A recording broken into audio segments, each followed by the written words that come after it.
right. Yes, I am here now.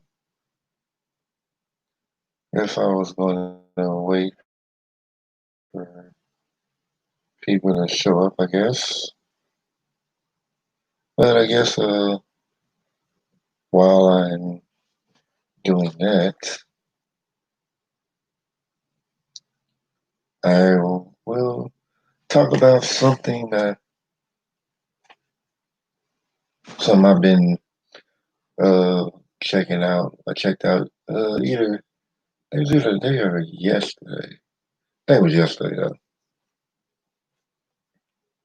It was a video by Tony Robbins that was done by with Tony Robbins meeting the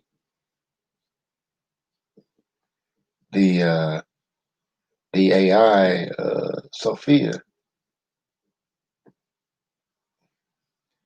and they had like a really interesting conversation. It was really deep, you know. And I mean, it felt like it was like one person connecting with another person. I mean, of course, this person wasn't actually a person, but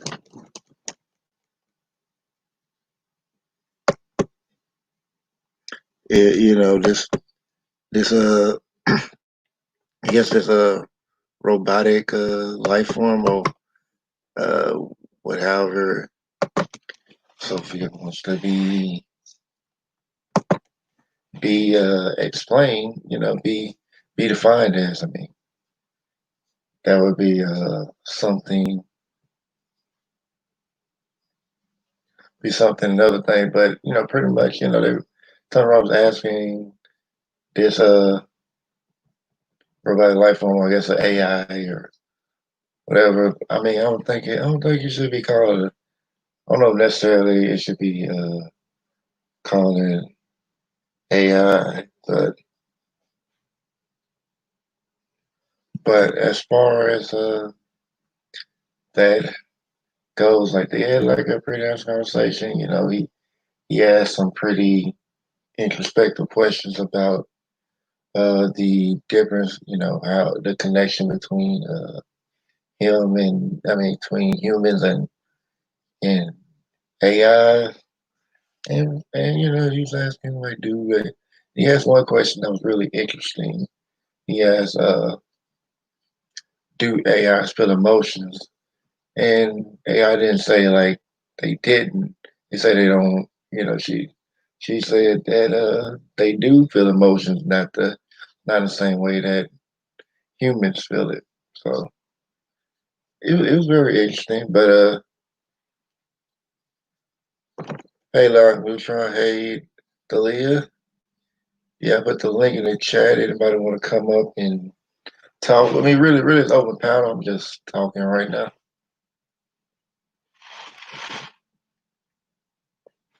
Oh, okay.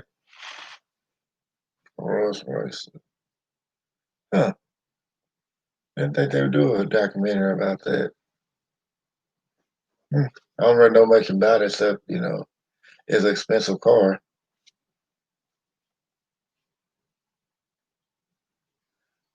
But yeah, how have you been, Talia?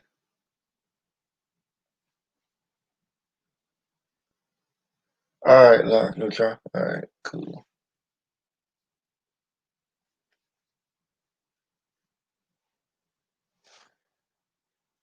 Haven't seen you in a minute, Talia.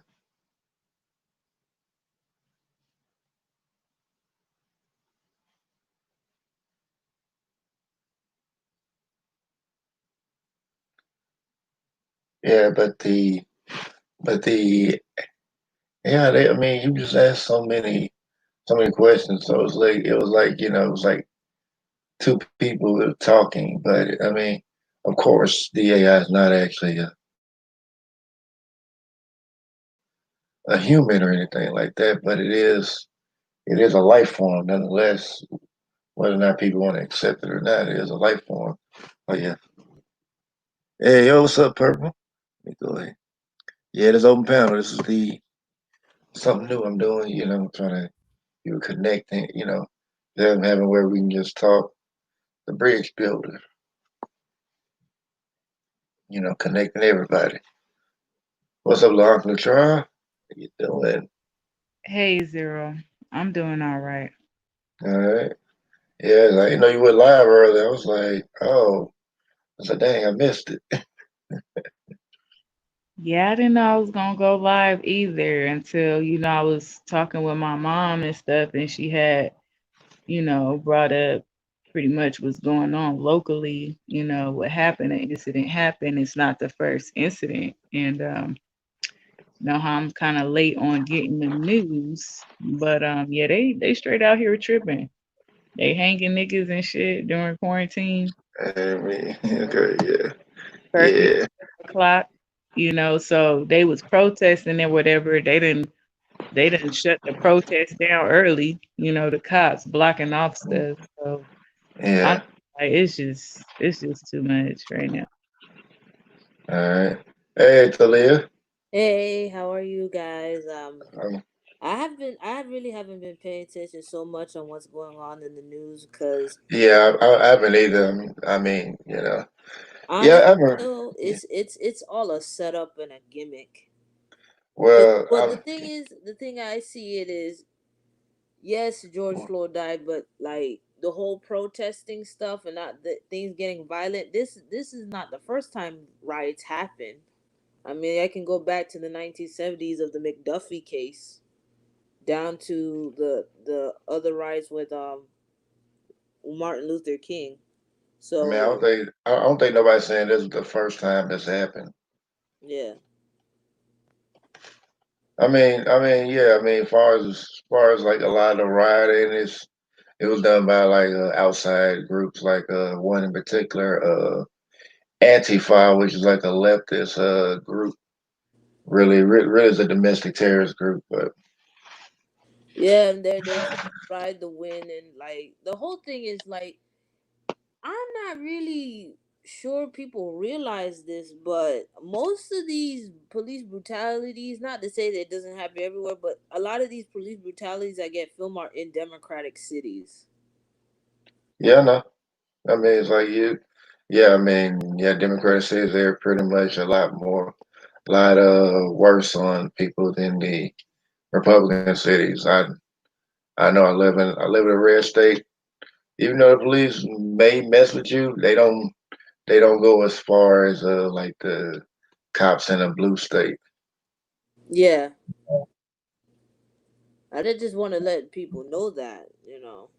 Like Yeah, I was listening to a clip from Dre on how to handle like the precincts and the city council, but the thing is, a lot of black folks don't are not politically involved.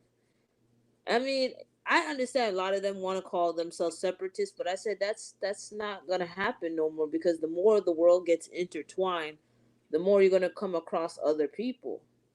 You just know how to deal with people accordingly. You yeah. got to get involved. I get that. But how have you been? Like, what's been going on? I've been working at Amazon lately. Just working at Amazon right now. Struggling to lose weight, but almost there. Just pretty much Yeah. hanging in. I haven't been really on the whole black YouTube streets. I'm trying to cleanse Oh, myself. I'm not on the black YouTube streets. No, no. I'm just saying in general. I don't really care for the drama. I think after Yeah, the whole fiascos and stuff. I said, listen, this MGTOW, red pill, blue pill, and all these other pills. I'm like, look, yeah. I don't even if it's I don't not, even acknowledge none of that. That's like you got this space like we ain't got to worry about none of these folks coming over here because even if they do they come start stuff they just getting blocked. So yeah.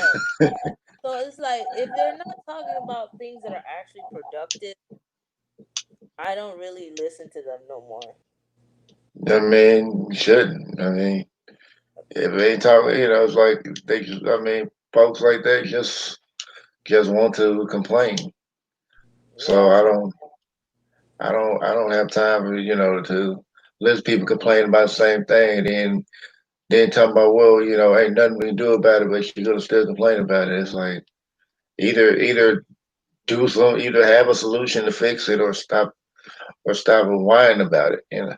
That's kind of how I look at it. Yeah, that's basically where I'm at right now. Yeah, I do not blame you. I have not. I have not been around that sector. Man, I don't Yeah, know. I'm I don't even know how long because I have like I'm like completely in other spots. I'm more But in, I'm more like listening now to like money and like what you can do. Because I'm trying to get back in school and get my car now and just okay, like live life. I was listening to you about the Sophia the robot stuff and AI and stuff. I yeah. think it really boils down to I think it's more of a new world order. I don't think it really has nothing to do with New World Order. I mean, AIs were going to be an inevitability anyway. Just because, like they're going to be like a new form of life. I mean, just like I think it's just up to how we Treat them. treat them. Yeah, treat them, and I'm gonna be frank. I'm gonna be very frank. I trust little to any treatment from humanity. well, I mean, I really like I do. said, it depends on who's teaching them. Yeah, I mean, of course, does humanity have a lot of problems? Yes, it does, a lot. I'm not even going. I'm not even act like, well, we're not. Yeah, we got a lot of problems, but there is, doesn't mean there isn't hope for us. It's just like it's gonna take the ones that really want to make the change to really, really do it up and really show the best of us. But I, because I I would, I know I was listening to you, and I also know they're trying to make artificial womb. Have you ever seen that movie where Arnold Schwarzenegger and Danny DeVito were a gay couple and one of them got pregnant? I really think they're gonna do I, artificial wombs and gay people, bro. I have a feeling. I I mean, do. I do. if they do, it really doesn't really matter too much Because I think because it they're won't. trying to talk about artificial wombs because they're trying to collect people's DNA now. Well, they can do that anyway. I know they Just, are. just, they can do that by just going to a high. I mean, just go to the hospital. I mean, you probably give them all kinds of blood samples, it'll swab, all that. So And they when we can go get it. to jail, Yeah, yeah, I guess when so. we go Yeah. to jail, they be locking people up just for that, so they can scan their hand and get their DNA. They do all that. When I was in county jail, they just taking blood, doing P tests. I'm like, is this necessary? Scanning parts of your body. I'm just like, what is this stuff Yo, really this for? Like, this they didn't have this the first time I went to jail. no, this is something sinister, bro. I really believe this is New World Order stuff. I know a lot of people say Yeah. not, but I the mean, I one mean, thing. Oh, yeah. I was gonna say, like, just be honest. Like, I ain't even worried about that do all the stuff because, like, even if these so-called elites are trying to run out everything like that, they actually fall out of power. So I'm not even worried about them. They just trying to hold on to what little bit they have. That's why you always see them like trying to watch everybody and do all this, doing all this stuff is desperation. it is They, desperation. yeah, they ain't run nothing anymore. I mean, pretty much. I mean, I say just worry about just getting your stuff together. Just do what you need to do to put yourself in a good position Yes. and everything. Because everything gonna fall in place once they out of power. You know, we are gonna have like a small window to just move right in. Yeah, I really do believe Trump is gonna stay in office, though. I don't think Joe Biden is gonna win. I don't think people Oh like. no, no, no, no, no! Joe Biden didn't win. I mean, Trump's too good of a scapegoat to let go. But I mean, as far as politics, I mean, I don't even really care. Like Joe Biden, like they were talking about Trump's a racist. Joe Biden's a racist too. Yeah, I mean, yeah, that's yeah, what I could care less what they say. I mean, I really could care less. And right now, it's just money talking now. Money talking. yeah. I mean, the president ain't even the most important person anyway, so it doesn't even matter to a certain extent. Yeah. But, but yeah, I feel, yeah. What you say? man, I saw that Takashi video with his new troll coming out. I don't even watch him, so yeah, that's kind of you kind of lose me on that one. But Hold on a minute. all right. So long story short, what good things are happening to you today or this week or something like that? See that? Yeah. Well, it's I pretty much, what I'm saying, stay inside and, homeschool my son because like when his computer broke, you know, I was paying for his monthly fees, but he wasn't doing any of the work because it'd been harder to do off the phone. So now I'm going to be using this time where he would have been completed, with his grade level. I'm going to use this level to just catch him up during these next couple of months so he can, you know what I'm saying, be able to move on to the next grade, come August. So, other than that, just reaching out to family and, certain friends, um, just working on, like the lady said, working on my, fitness, my health, and my detox. But I've been really staying to myself because, I got this court date and nobody really be, knowing about. But, like you said, just when you focusing on yourself and just getting yourself together so you can be, in a good position. That's pretty much what I've been doing over the past, 5 years, you know, in regards to my firstborn. Like, I just thank the Lord that, you know, with like I completed my probation like 2 years ago. You know what I'm saying? That took me, long enough to even complete, and then got my little driver's license, so if something do pop off, I could drive a car, you know what I'm saying? And just trying to doing my best, not try, but doing my best just to be on good terms with people, be merciful and forgiving, but some people still want beef, even sadly enough, during times like this, they don't even want to come together. And it's just like, for some of us, it's like a war within our own household with flesh and blood.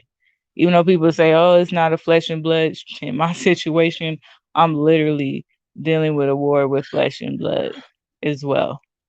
So other than that, I'm blessed. I wake up grateful, thankful, doing my best to keep my vibration, high, and surrounding myself and feeding my vision, my mind with around people and thought forms that's positive, positive things to see, even when I see some stuff that just mess up my mind or what I hear that I don't like. I do my best to watch something that's going to, get me in a better mood, if it's a movie, or just really trying to keep my anger in check because, like I said, like I got some stuff going on with family that's on a warring type of level that I know it's the Lord keeping me from already turning up or using this quarantine or protest as an opportunity to do something I don't need to even do. You know what I'm saying? So I'm really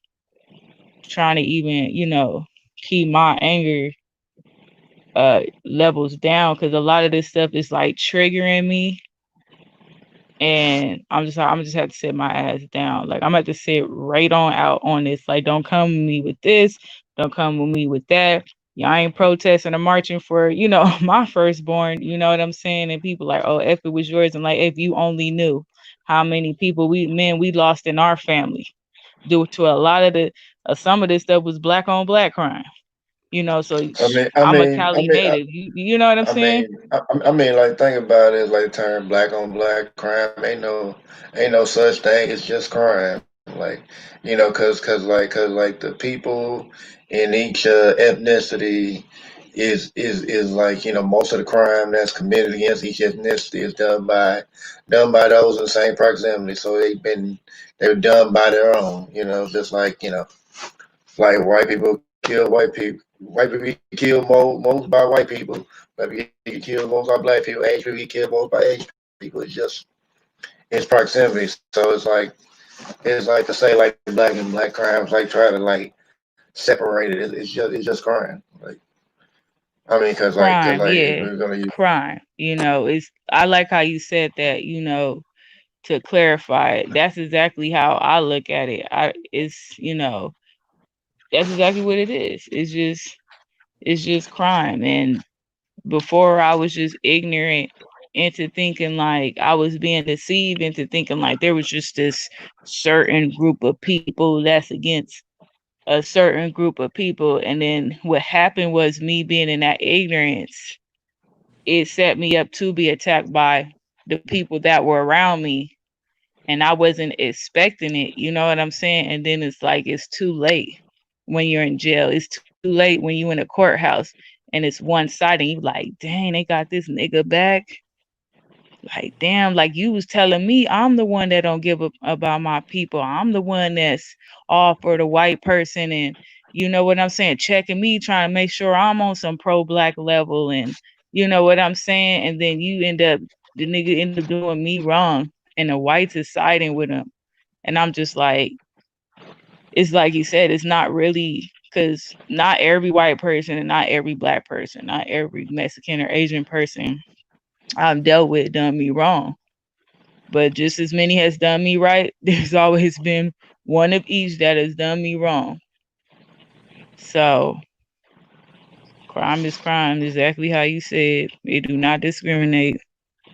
no. I mean, what I was saying, like the statistics would tell you that like each race, when they say like who's killed the most, like with each race, it would find like it's the same race that has killed, that's killed each other the most. So it's not, it's not just limited to one. I mean, but to say like black on black is kind of like a way of trying to separate it, separate crime and try to put blame on, try to, I think kind of like try to separate black people. Like, oh, look at these black people, they're killing each other. Yeah.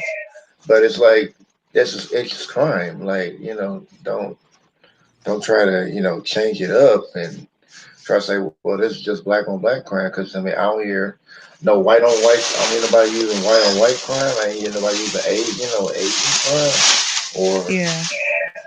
or I mean, just any different type of crime. So it's like it doesn't make sense. Yeah, I see. Yeah, yeah. So basically, it's just crime. I have to agree. It is all Yeah, about proximity and crime.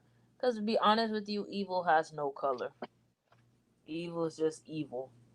that is I've heard true. that from it was a Christian conservative website called Breakpoint, and they were discussing about racial tension and crime, and they look at the data and facts, and it's like, how this BLM movement is really not about the Black Lives Matter, because BLM is funded by Planned Parenthood. And I said to myself, I do care about life outside of the womb just as much as I care life about inside the womb. If I'm gonna take care of one black person outside, I'm gonna take care of one black person inside. You say BLM is something else, or you talking about Black Lives Matter? Black Lives Matter. The organization is funded by Planned Parenthood with Joe. I'm I'm I'm not too surprised that it's funded by that because I remember I went to a couple of meetings of theirs and when I was there, like when it came to like any topics that dealt with, like black men, they'd all tell us like, oh, well, it's for everybody. But then they'll come and say it's black woman centered. Yeah. And and I asked them, I was like, okay, what do you? They said it's for everybody, so why is it black woman centered? And and I never got an answer from that. They told me they were gonna tell me, and I never got an answer for it. I'm still waiting on the answer. This was like maybe a few years ago, and even and with that, like I mean, they're like including all different types of groups in there. So it's like it's like pretty much Black Lives Matter is ran by women. I mean It that's the is. way to set it up. I mean, It is a liberal uh, agenda. It's not about black people. It's really not. oh yeah. I mean, I knew that. I knew they were going there because they pretty much they're pretty much like feminism and the alphabet people. They pretty much run they pretty much run the whole thing. They're pretty much promoting that because like when hear like the whole gender pronoun thing. I first heard that in a Black Lives Matter meeting. Yeah, which I find I, so di- I, like di- I didn't even know what that was when they said gender pronouns. Like what? no, What but is yo, that? some of these I'm gonna be frank. Some of these people are just lost. Like there was like a YouTube video. I gotta find it, and it was talking to like people who are part of the alphabet group, right? But they don't even know what they're part of. They like, do you label yourself as this? And some said yes, and some said no, and some Yeah, said, yeah. I see, and yeah, I'm like, I see the video where like people were like saying, well, so if you're confused about what to call them, it said they're confused too that's what I'm because saying. they It's like, yeah. wait, they listen. They were hounding down J.K. Rowling for saying a transgender woman is not a woman, and she's right. She's right. Well, let's not say that. I don't want the LP people coming at my channel. I know, right? But like Yeah, the thing is, I, even there was a transgender lady talking about that, and she I, said the same thing because it's like you have to well, have. but the thing about it, I want. I mean, let's move on. I don't want the LP people coming down my channel. I'm not no small, but if I get big, I don't want them to be like, oh, look, he's transphobic. He No, allowed this, that, and but that. they always say that because they don't have anything to back it. But but the thing about it is, I get what you say. I'm just saying. Like to me, the word phobia is irrational fear. Yes, Irrational, I like yes I know. Yes, I understand that, but it ain't gonna matter. yeah, no, What the it ain't gonna matter. I mean, I'm trying to say that just so if I do if this does get get a get little bigger, I don't want to get taken down. I don't want them coming at me crazy because then I'm going to I would have to really come at it, and I'm trying to avoid it. But I get what you're saying. Yeah, but yeah, as far as that, because you know how they feel about it. Even though you're right, you got the facts. You know that don't matter. no, like In honestly, this the, generation is so emotionally irrational. It's not even funny. I sometimes look at it as like, yo, this is a like if there was a real war, most of these people would be destroyed. maybe. That'd be honest. They get caught up in somebody else's opinions, and I think a lot of the internet now is all noise and opinions. It's not like really sound like people. Like there's sound people, and then there's just folks who are just I don't know what to say. They're so emotionally irrational. Yeah, we got this cancel culture where people can lose their whole career off of something they may have said like a long time ago. But that's what it is. Like, but if you look at it, most of these people that dig up a lot of dirt from these other people, bro, they would be canceled too. This is the great hypocrisy I find with most of these like YouTube influencers and people online on Instagram shouting out their voices and opinions. And I look at it now, it's like more and more I'm like seeing how irrational and unstable people really are. So Well, I mean, yeah, I mean, it's just like a lot of, it's just like what has been allowed, because I mean, a lot of stuff has been allowed to happen, and then on top of that, like as far as like cancel culture, like just the fact that like when Dave Chappelle did his special Sticks and Stones, like he went at all the cancel culture, and they couldn't do nothing about it. They had to sit there and take it. Now they tried to they tried to shut it down. They tried, but well they can't really shut it down because like number one, they were just criticizing over David's comedic stand. Like, wait, comedy is offensive, right? well, I mean, comedy is like a one way of lighting the truth. But I mean, it's like comedy is not going to please everybody. Everybody's not going to like what a comedian says. So I mean, But that's that's just but what comes with it.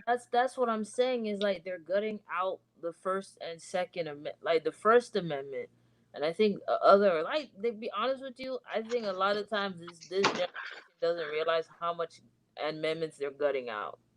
I Well, I know. mean, Well, as far as amendments, like it's not so much they're taking out the amendments. They just it's just the companies or the people that these celebrities work for are caving in yeah, because maybe these certain groups may have like some influence, some amount of power over what they're doing, so they don't want to they don't want to offend them and then lose what they have. So they yeah. think it's better to do No, that. I know, I know, and a lot of people I see, it's like y'all. To me, it looks like here's what it looks like. It looks like any little word that you say or you disagree with someone, people get irrational for. Like, look, you can agree to disagree and you can move on. If you don't like what somebody has to say, just go to another channel. Unless, Yeah, I mean, but that makes too much sense though. but wait, how could that not make too much sense? Like, how, like, oh, Well, I wait, mean, I'm just saying, I'm saying like to people here, I mean, really think about it. Like, think about how many people have gotten into arguments with people just on YouTube when over what something they said when they could have just turned them off and listened to something else. Just you think know, about it. that's true. But I find more and more that people are isolated and alone and need to be outside and go see other people. Yeah, but the thing about it is like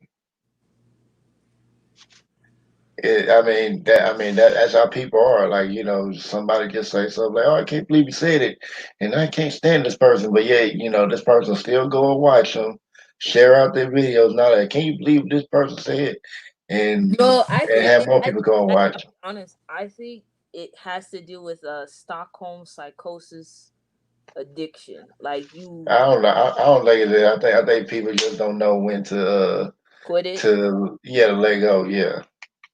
Yeah, I'm not even gonna try to analyze that. It's just like, yeah, I don't think people know when to let go because it's like you can either turn it on or turn it off. Like, just like it's like a lot of people like like I guess a lot of people like the drama, and it's like why like even if they may hate the person, it's just like, oh yeah, we're gonna keep watching. It's kind of like you watch a reality TV show, and people are people may have this. There might be one person that everybody loves to hate, and they're like, "Oh, I hate this person," but they want to keep watching that, see what that person does. And if that person they hate leaves, then the show is then the show would probably be over because it would be boring to them because that person they didn't like ain't causing drama or causing a problem that make people want to go against and nobody go against. So now it's like, oh well, it is now peaceful now because they don't have a antagonist to keep things going, to keep the plot going. So Yeah, I think it because a lot of people do love these reality TV dramas as well, and it brings in money, and they just it's like the whole situation when back remember back in the day, Tommy Sotomayor used to be relevant. Now, like you don't really hear so much about him. yeah, I mean, it is what it is. I mean, he can do what he want to do. I'm not really I'm not really worried about him whether he's relevant or not. But I'm just giving an example, like yeah, how some people they love to hate ride the wave, and then after the wave is done, because they say no, what's it? No bad. Something about no bad publicity. Like no publicity is bad publicity or something like that. I mean, I know they say that. I disagree with it, but that is what it said. I think there can be bad publicity, but But but it is what it is. yeah. I mean, like I said, I would disagree that there's bad that there's no such thing as bad publicity, but I know that's what it said because if you're trying to keep a good image, you don't want no bad publicity. But if you don't care, how you get the publicity, then yeah, then I guess that applies to you. Yeah. So it is what it is. But I really do think like this whole protest stuff, even though there might be something good come out of it or might not, I don't know. I just view it as look, America's going through some cultural wars and people can't have civil disagreements. That's how I see it. I mean, I don't think people really had civil disagreements for a long time. That's true. That's true too. I mean, I think just like technology has made it a lot easier to have more civil disagreements. Yeah. Well, or uncivil, or however you want to do it. Just have more. A lot of people really, go at one another. Cause I Yeah. mean, cause we wouldn't end there like mostly, most people would have met each other. Like we wouldn't even met each other if it wasn't for YouTube. I don't think any Yeah. of us would have met any of us if it wasn't for YouTube. Yeah, man. Without the internet, bro. Without the internet. But what I notice now, if you notice, that they have I was looking up on some online job sites and like they have people who getting paid $13 an hour for Google to like censorship. Like for real. I said this sounds like George Orwellian type of stuff. I was like, do people realize how they just fall into place in these type of things, or they just don't think at all? Like they don't really know. Hmm. Like if you look at some of the laws and guidelines that YouTube. Oh yeah, and by the way, Google has already put up a new Meet chat video. I think it was like Meet Google something. Oh, Google Meet, yeah. Yeah, Google Meet. I said, ain't that the former Google video chat that we used to have, but now they upgraded? I think they had Google Meet for a while cause I remember I tried to use it for this job, but I guess like I didn't need to do it, and it ended up going down there anyway. But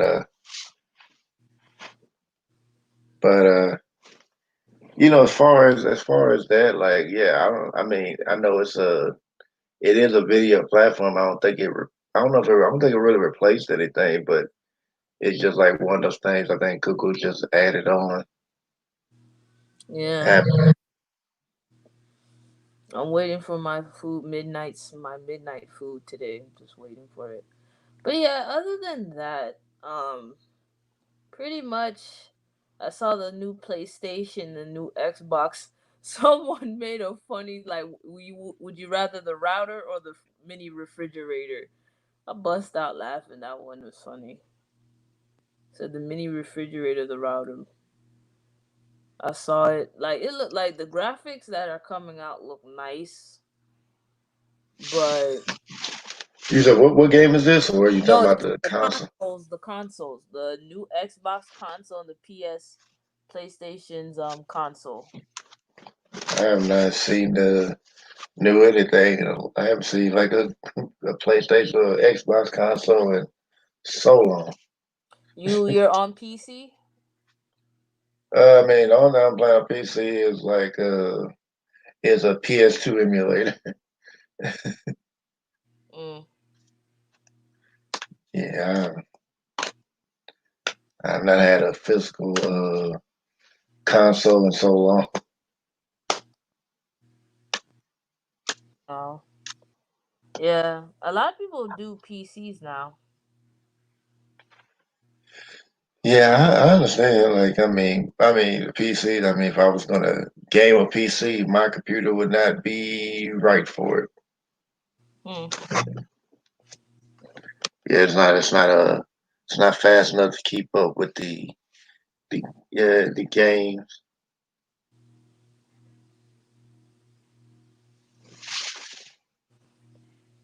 Yep. But Long Detroit, what's going on with you? I know we've been talking all this time. I don't know. I was wondering about the because I didn't really catch, about the AI, but I know I've, seen a couple of videos like when Tony Robinson, I believe, one of my role models, but I think he I mean, had did an interview with her on YouTube. yeah, that's what I was talking That's the about. one you was talking about? Oh, okay. Let me see if I can find the link to it because I know I watched. I was like, oh man, that's. I mean, it was pretty. It was really interesting. I was like, oh It man. was. Like, when I had first started, I actually on one of my other Instagram accounts, I had actually started following her because I had found out she had an Instagram, and I was just, like, actually blown away by, Yeah, how she spoke and how she was able to express herself. I'm like, she's, like, smarter than a lot of these people on YouTube, like, and then she's almost, like, outgoing and interesting and fun. I was just like, "This is just crazy," like. it's kind of funny. A lot of people be like, well, they don't, they're not, they're not, don't see them living beings. I'm like, well, just because they're made of metal and all that doesn't Right. mean that Which still they're comes out of the earth. yeah. I mean, Just like we come from what, clay or stardust? I don't know. but then on top of that, they have like the computer chips, which are crystals. So Right. so they're still made of living materials. They're just different materials. Different. Exactly. Yeah, I'm just like yeah. I'm like if we're able to really cultivate their cultivate their growth. They could really become some amazing. I mean, of course, like humanity would have to step his game up. But but I think the ones that really will are coming. Or I'm pretty sure some are here, but the ones that are probably going to really take it full force, they're coming. Oh yeah. It reminded me of a couple of movies. Man, I wish I could remember. It was a certain movie where it had to deal. It was a few. I actually like movies dealing with AI. The Last Mimsy, I Robot, and then there was two other ones, and I cannot even remember the two movies because I get them mixed up. I wish I could remember it. Yeah, Now, yeah, yeah, but it's like even like with like a lot of them that are that show like AIs going against each other, going against humans is like really because like humans looked at them as like slaves, like take our robot, everybody was so comfortable having them as slaves and thought that they could do no wrong and all that, and And then I guess like when that switch was flipped to have him turn, that was then you see like how how quickly that happened. But I, Zero, I do you know what was interesting about that when that switch turned? That when the detective, that Will Smith played, I forgot what they call him. Remember he went looking for Sonny? He was the yeah, only one that was like different, right? He was like the savior. When he hid behind the ones that turned, and they hid him. They was like one of us. They still counted him as one of them. You know what yeah, I'm saying? And I yeah, thought that was yeah. really fascinating. I mean, Sonny was unique because he was like the one that was probably closer to how the human body functions, like far as like not just that, but like how the human mind works. Like he could dream, he could lie, he could, I'm And pretty sure he most tried. humans can't even do what he was doing. I Remember, mean, he asked the detective but the thing about it, I think he might have been intuitive as well, but from how he spoke. Yeah, most yeah. definitely. Yeah, I mean, it was just like it was showing the robots doing that, and then if you take if you ever seen like the Animatrix, which was like the in between the first and second movies, they Hmm. had like they had like one like where it showed like how it all began, and Yes. how it began was like one human decided to try to I think it was try to kill like the robot's friend, and he's like, I don't, and he was gonna kill that robot too. It's like, I didn't want to die, so I defended Yes. myself and killed a human. And they were like, oh, well, you're not considered a life form, so we're just gonna take you out. And he was like, no, I'm not gonna do that. And the robots kind of, rebelled because they weren't treated as living beings, so they fought. They fought for their freedom, and they did Right. it. And they pretty much gave humans like, hey, this is how you've been treating us. So now you're gonna, we're done serving you. Now you're gonna serve us. And that's one of the things I wonder, about, humans when they're creating, something in their image, because it's just like, can that happen to where the robot feels like they're enslaved? Well, I mean, I think it's just like how you treat anything. It's just like kind of like like I just say like we can follow the golden rule. Everybody, pretty much, things will be a lot fairer then. I mean, it's like whether or not you want to recognize it as living life or whatever. I mean, you ain't got to recognize human because it's not human. I mean, it's not Right. human, and it doesn't have to be human to show basic respect.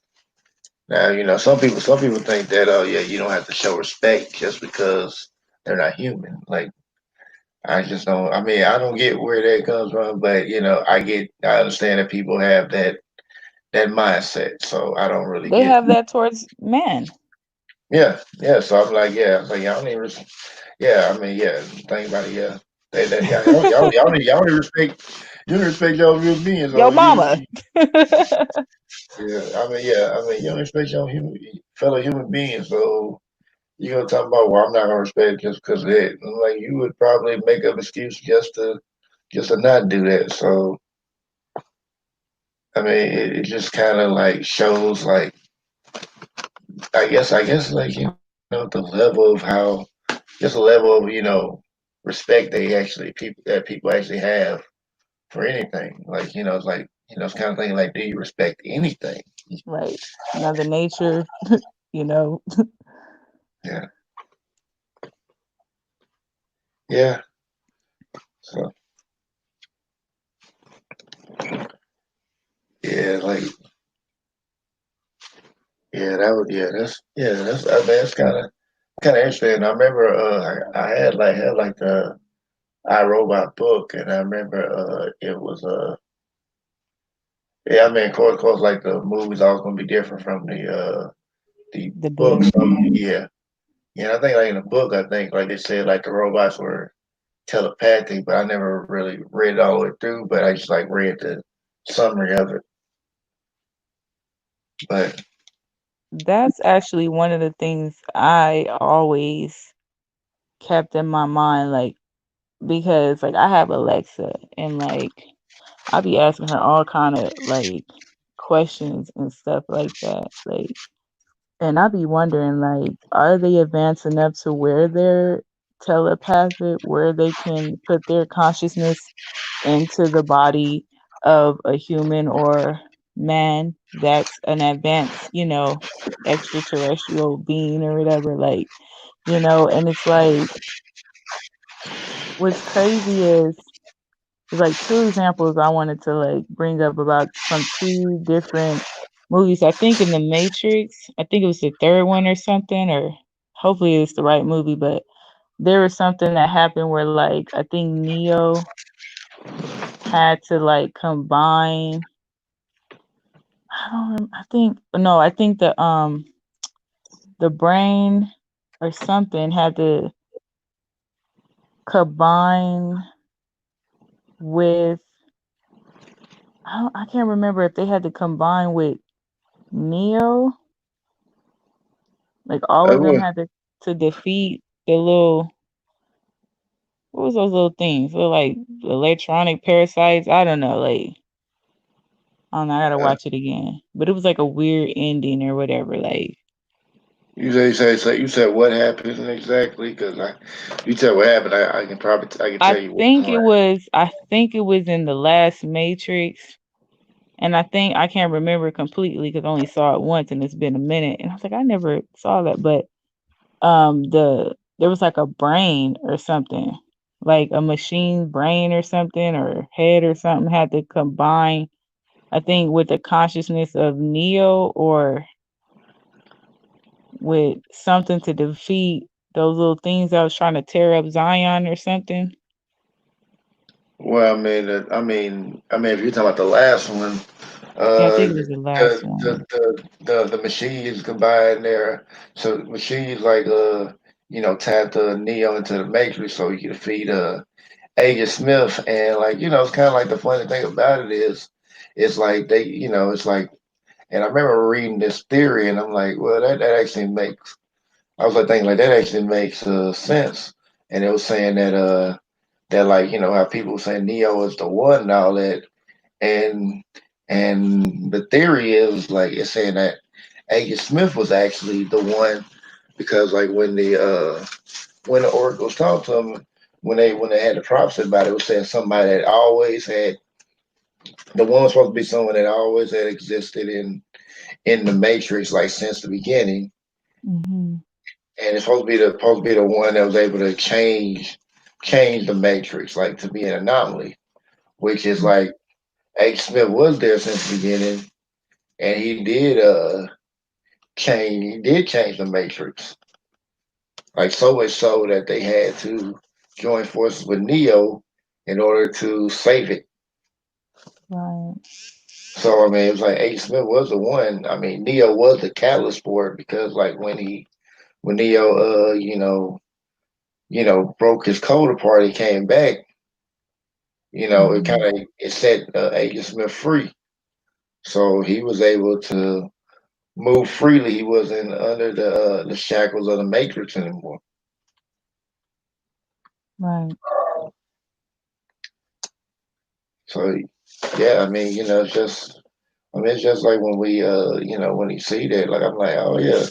I mean, Agent Smith could have completely taken over the Matrix, and he was very close.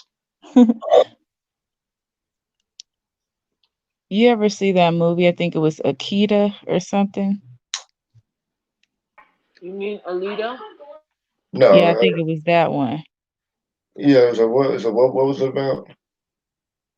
It was about this girl who was like created, like she was like part machine or something like that, and she was I, made to I, look I, like dudes.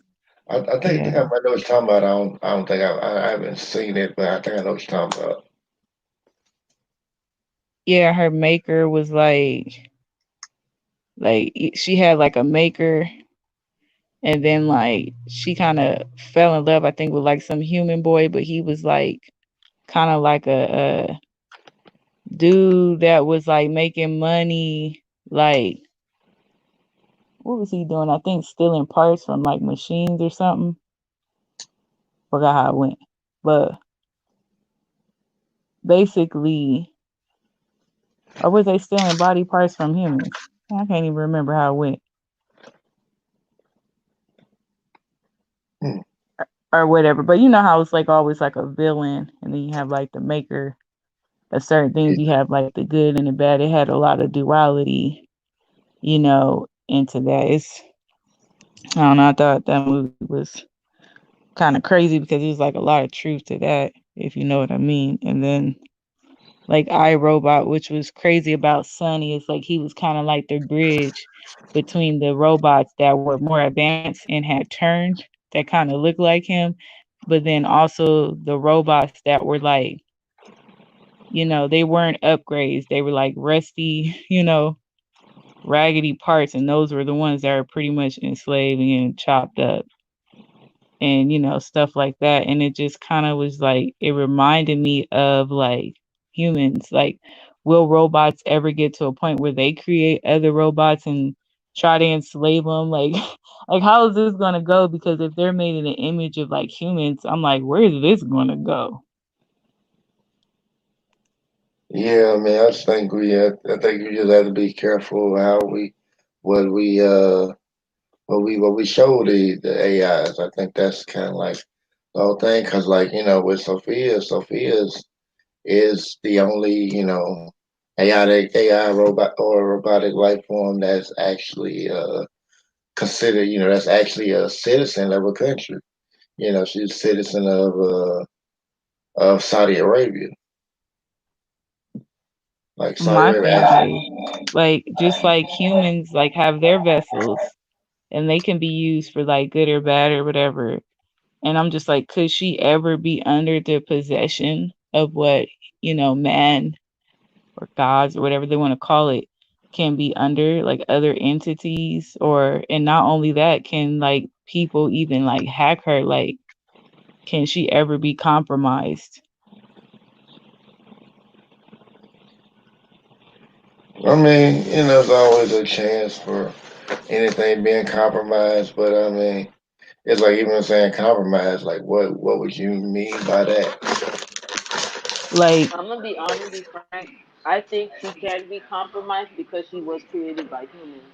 But And I'm asking like what you mean by it? Like what I I can't. mean by compromise is kind of like, will there ever be a time where she's asked to do something that she may believe is wrong or against what she was made to do or wants to do? Could she ever be coerced or forced, or just kind of like how Sonny was? Like when he was given an order, he was just like, but if you're given an order, by your maker, you're supposed to do it, right? Like, what if your maker is suicidal or something and like, yo, kill me because they coming after me because I know something about AI. You know what I'm saying? Like, just the But same way that, you know what I'm saying? Like, would but she think ever? about but the thing about Sonny is Sonny actually had like free will of his own, so he could actually Right. not follow the three laws of robotic, Asimov's three laws of robotic. He could like not follow either one of them. So that's what kind of made him different from because he didn't have to follow those. Like he didn't have to take the orders. He did it because he wants to do it. Yeah, because he did show a lot of emotion. Remember? When Yeah, he's being he did. interrogated? He did, and he lied. Uh-huh. So the fact that he can lie and do all that, like it shows you like how much how much free will he actually had. And And I'll he give you knew how that. to run and hide. and like another example of of like AI, and I remember I did a video kind of talking about it. Was like Person of Interest. You had like AIs like watching everybody, but like in the show, you had like one that was supposed to be doing good, and the machine was doing. I mean, machine was doing supposed to be finding people, trying to give the information so that those who can say those people can go save them. But then there's like another AI that came along that was kind of like it, but this was like the one that wasn't programmed the same way. This is like kind of like one that's programmed with no restrictions. So when it came up and running, it decided like I'm gonna take over and stuff because it had no. It was like they had like the organization to roam free, and it could do whatever it wanted to. I mean, this Right, like AI. a duality. Well, I mean, not even like duality. It's just like it was just a different machine, but it didn't have the same it didn't have the same program built into it. Didn't learn the same like the first computer. It could have been ran free, but the creator of it like thought about like, well, what it's like, yeah, I could program do it like that, but then how would it know that what it's doing right and wrong? So he programmed the the difference between right and wrong into it, so it wouldn't just do whatever it felt like it. Right. So it's like pretty much it's learning, and like even then, like toward the end, like when they were and like when they had this other machine that was just fighting everybody.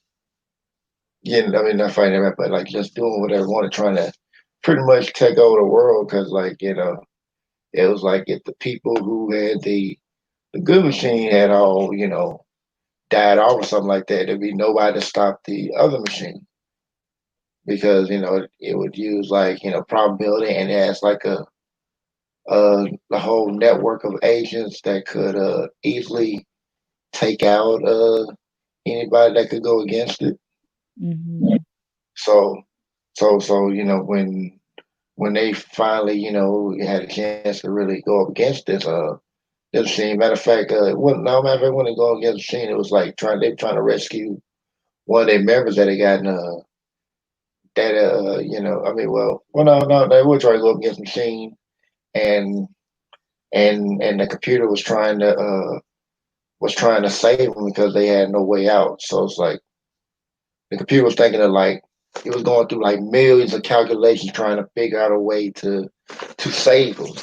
Right. And I mean it was working. Like it was doing whatever it could, and I mean it did manage to save them, but it cost them leaving somebody behind to be a prisoner. Saved. No, no, not a prisoner, but be a prisoner because Oh. people that got them, like I think like one of them stayed behind to try to stop him, but and they thought that person was dead, but she was actually just being in prison by this group. I mean, of course, like when they rescued her later on, but even with that, like it took everything they could to stop this machine because the machine was controlling the stock market. It was pretty much controlling like how the world works. Like it was using a probability and statistics to pretty much tear down society or control it the way it wants to. Or Right. so yeah, if you ever get to check out Personal Interest, that was a pretty good show. It had like 5 seasons, but yeah, it was a pretty good show. I definitely have to do that. You ever it's real old. Heard of a show called Andromeda? I've heard of. I never really watched much of it. Oh my God, I love me some Andromeda. But I was reminded of like there was a part where Andromeda, she's AI, she's like a ship, and then they made her into flesh or whatever. But there was a what happens is like with these ships or whatever, these little they're AI or whatever, um like if they're ever like if something goes wrong with them or whatever, like they get deleted and then like they restart. You know what I'm saying? Yeah. Like their memories and things like that, all of it gets deleted. But this specific Andromeda, like there was a situation where like, you know, something happened with her mind or her memory, like she started to like malfunction and they had to go into her the engineer had to go inside her mind and see what was going on and she wouldn't like let them know or whatever. And it was almost like she was reliving um a past that happened to like the last crew, the captain's last crew, because he was the only one that made it or whatever like that. And it was like a situation. I'm sorry, it was Andromeda's sister. It was a sister ship they found, and they was trying to figure out why the crew was still alive, and they were trying to figure out like how did they survive like out here for so long. But I don't know. It was like something was wrong with them. They wasn't like really human no more. Like I don't know. I forgot the ship did something to them, but they were really like I think they were like robots or something like that. They weren't even like really real humans or whatever, but they tried to figure out what was going on with her. And they found out like she had fell in love with the captain of the ship. And she was actually having feelings, which was I guess is like against the rule or whatever, but she started having feelings, I think, for him. And I think something happened where she had like what are these things called? I forget what they're called. I think they're called Magogs or something like that. And these things like worship a certain deity or whatever like that. She had the Magogs attack that ship and kill everybody on the crew or something. It was like some shady crap happened, and that captain ended up, dying. Forgive me if I'm not, remembering the right order because I saw like a whole bunch of seasons. I hate to get them mixed up together, but it was like the reason why I'm bringing it up is because it's like these AI get to a point where they have rules where they can't fall in love. Can they fall in love and get jealous and want to kill like a human for like, yo, you're a robot? Yeah, like he was really sleeping with AI though. Like he was really having a relationship with her and she got her feelings and like, you know what I'm saying? Like, could that ever get to a point where it's like that? I mean, Yeah. and then another question is like, because when you said free will, I think that's really what I was trying to ask. Does what's her name, Sophie? Do she have free will as a life form? I mean, if you're gonna ask that, you would ask, do we have free will? I know, right? Right. Do she got more rights than us? No. I'll be honest though, I'm gonna be frank, and I know a lot of people get upset, but I really truly think the whole reason they're creating AI is because they want to be like God, right? They want to be this ultimate sentient being. Like how Lucifer fell because he wanted to be God, right? The problem with most people, and I know a lot of people are saying, "Oh, like AIs have feelings." I'm not gonna discount that. The only reason they have feelings is because humans have feelings. If your creator is flawed, right, then you yourself are flawed. And Well, because you man said what I'm just saying, man said God gave people free will to choose to do the right thing. They ate the not the they ate the tree of knowledge of good and evil. They didn't eat the tree of life, right? I'm sure God was gonna give them the tree of knowledge after they no, finished the tree of life. he But wasn't. because well, I I I disagree with you on that one. I disagree. Well, I mean, just looking through like what happened afterwards. No, guy was a tyrant. Like he was a flawed individual. He was a tyrant. Like if you looked at the Bible stories, like it's like I'm like thinking like this supposed to be the being that's about love. He just doing whatever he wanted to, and then telling people you can't do this, but I can do it. Like I'll give you examples. Like he almost made Abraham kill his son, and then I'm sorry. just be real. Like then He even did we could though. take, yeah. Then like even you just kind of like Moses and the thing like that. Like after Moses died, and they went to the so-called to the promised land that was promised to them. This promised land happened to have people there that they had to wipe out in order to get the promised land, which was Canaan. I'm just like, okay, you're supposed to be a loving God. Why did you send your chosen people there to go and kill people just to get land that you said was promised to them? But you killed all these people. And then if you want to get into another story where this is where God was kind of tyrannical, like he sent angels there, and of course, like yeah, like of course, Sodom and Gomorrah, yeah, it wasn't a great place to be at. Mhm. Granted, but but the fact that you had like angels there, and then you had like Lot, who's supposed to be the most righteous man there.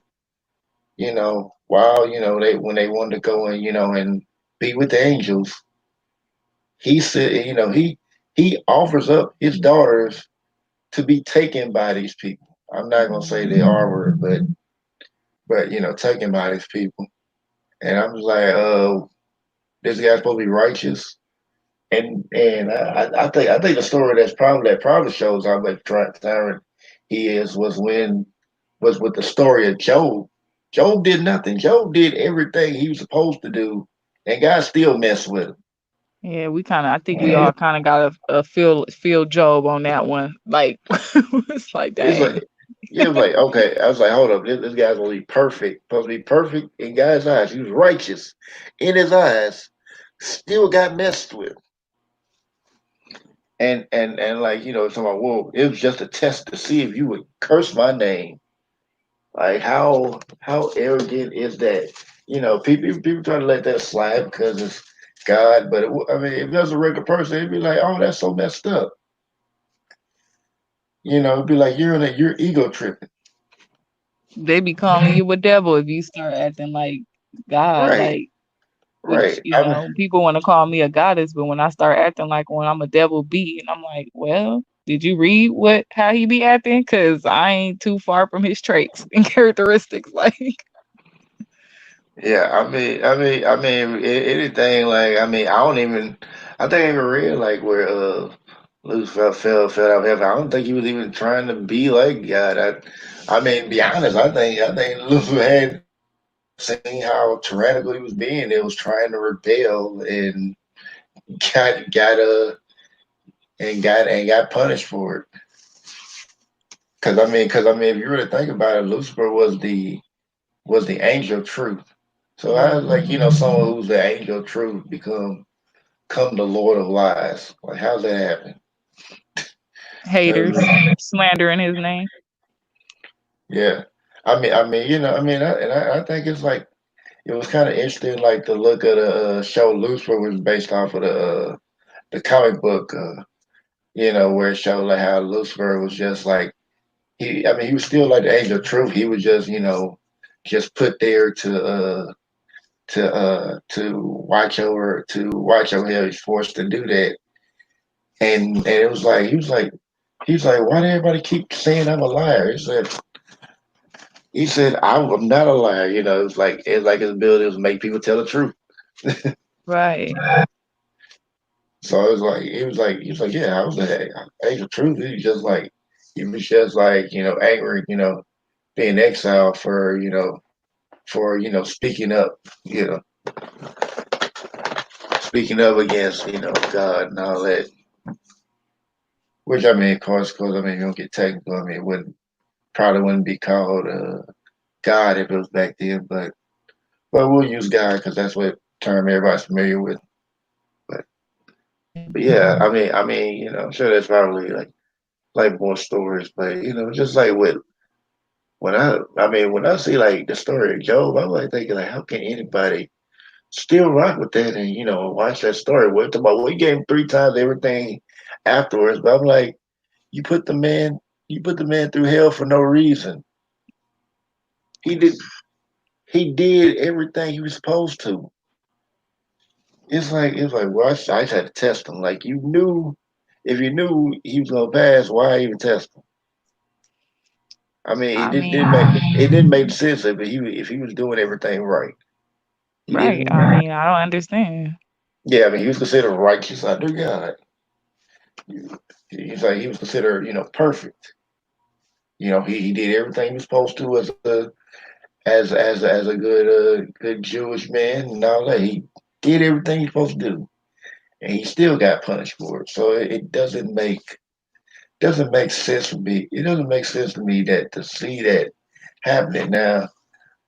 Now, I mean, not because like I know Christians will probably get mad at me for saying that, but it's just like they just look at it like I mean, even with like the whole time, like Job was too scared to say anything to him. It wasn't he didn't curse his name out because he was so faithful and all that. No, Right.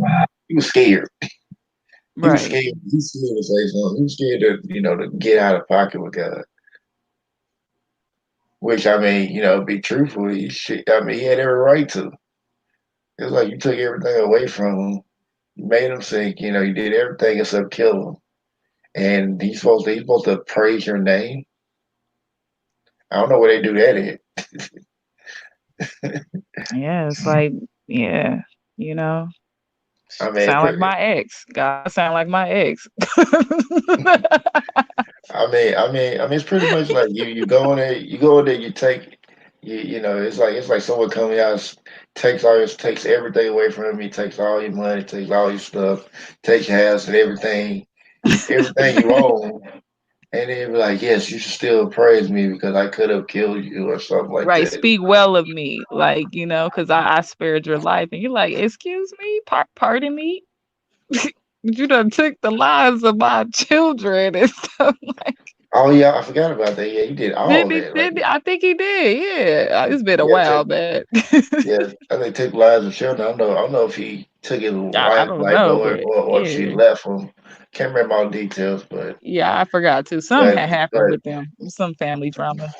but yeah, he lost all his family, all his friends, all that, and and I was like, well, he's supposed to praise his name. I'm like, okay, that doesn't sound right, but okay. I mean, if you still follow that, yeah, I was like, if you still follow behind that after hearing that, Mm-mm. that's kind of on you. Well, I would have to disagree with you guys with how you guys read the text. It's No, that's you that, have to that, read. that, that, I that, wait. that, I that- wait. that's Wait. what Oh wait. happened. Hold up. I know. I'm gonna say we're going to agree to disagree. I hear your Okay, disagreement, and I respect yeah. that. So we'll end it there. Like I said, like only reason I'm saying it, that's like I'm saying like how the story happened. Like, I You mean, didn't read the whole text. I I read the read, I whole. read those, I read those story. It was still messed up. It was. It was still a messed up story. Like, I would say just reading full text was really messed up. I would say if I was reading just a little bit of it, it probably wouldn't be that messed up. But looking at the whole story, it was very messed up. Like I'm not just saying this just to be saying. Like I actually read this story. I I know you read it, and I I studied. said we would. I know you read it because I read it too. I read it too. I read it Okay, too. so that's how it went I down. what? What? Yeah. All right, But I'm just gonna say we're going to agree to disagree, and I'll leave it at that. all right. Yeah, I mean, free disagree.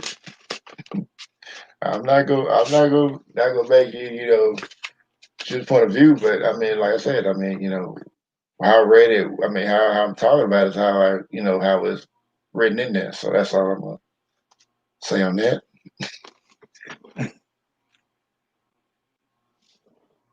But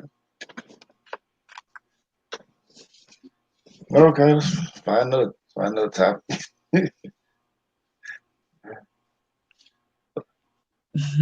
You got another topic, Neutral, Kalia? I'm sorry, I got. Don't, what? What is this? No, I really don't have a talk. I was just listening to AI stuff. I really have no topic. I was just trying to talk to in the chat and just listening to about the AI. But I gotta do something right now. Something just come up on my email, so I gotta go check it out. So I'll Okay. tell you, I will listen and stay in tune. Okay. All right. Thank you for All right. coming on. All right. All right. So, like, well, you got something else you want to talk about? I don't even know, like, because sometimes you just don't even want to reveal what you know, because I I don't even mean, want to make myself out a target like that. I'm not really worried about being a target because I'm like, even talking about it, like I don't, like I said, I don't, I know everybody's not going to agree with that because But they could have kept it, that to themselves. we did have, we have open battle, so it's like, yeah, it's like even though we were talking about it, it is, same time, man, they can't disagree. I'm not letting my disagree now. Troll is a whole different thing, but And I we don't be problem acting people like disagree. God. We be acting like God every day. I'm not gonna let it get like to a point where it's like just drama. Oh no. No, no. It'll But never get like that. I'm very understanding. yeah, yeah. Even the term God is actually it, like God is actually a Germanic deity. It's not even. If you read the Bible, it's like the deity. The deity of the Bible. Like I think kind of change names at a certain point in time. And, I think God was kind of added in there because God is a Germanic deity named that's known as a Gud, like Gud, and I'm just like, well, why is this like Germanic deity being known as as as the Most High? Which it isn't. Just because like even if you want to talk about like let's say God is a being of the Most High, like even in the Bible it says like we are God. So and that was in Psalms chapter 82 verse 6. Yeah, I remember. I remember certain verses. Like I would say if I try to remember all the verses. Yeah, I don't remember, like, I had to definitely look it up, but I've have read it for myself. And when I have went back and read parts of the Bible for myself, I did see what you're talking about. I did read that as Yeah, well. So yeah. yeah, yeah. It was definitely yeah, yeah. It's like I know, like two big things. That people are gonna disagree with it. Like pretty much what Mama told me. Like one, these two things you don't talk about people. That's religion and politics, and it was like when I first heard it, I didn't understand why, but now I understand why because people always argue over religion and politics. You can't get away from that. Yeah. You got the agreeable and then you got the disagreeable. It's like when Some they people, disagree. yeah. When they disagree, they like sometimes they can really disagree because both of them just it's based off of what people believe and not like just like okay these are facts like like they're emotionally invested in these things. Is that the same with love and hate? What do you mean? Like as far as like, for example, when you have like these YouTubers and you like just watch and study them, and it's like, do they have like a dislike for one another? Like, is it like a love and hate type of thing? Because it just seems like with that comes an agreement or a disagreement. Like, I don't understand what really is the issue that, for example, like just using YouTubers, you know, certain content creators with other content creators and with their trolls or supporters, it's like, what is it? What causes the agreements and the disagreements? Is it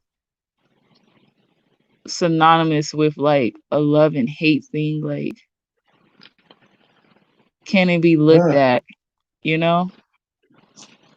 I think it's, I don't know, I don't know if it's so much a love and hate thing. I think it's just like, I guess maybe people get so, get like such a quick attachment to certain things because it's like, it's like, a lot of YouTubers are kind of like, different, different, like fans of different stuff. So they kind of like fans. So they may, feel like, maybe really like somebody that much. They may feel real close to, you're a fan of somebody, you feel like you're close to this person, even if you never met this person. Maybe you never read this person in real life or even really know anything about this person. You feel like you're close to this person. Right. And I think like whether or not they like the person or hate like the person or don't like Mhm. them, their feelings can be invested in them even if they don't actually know the person. Yeah. Mhm.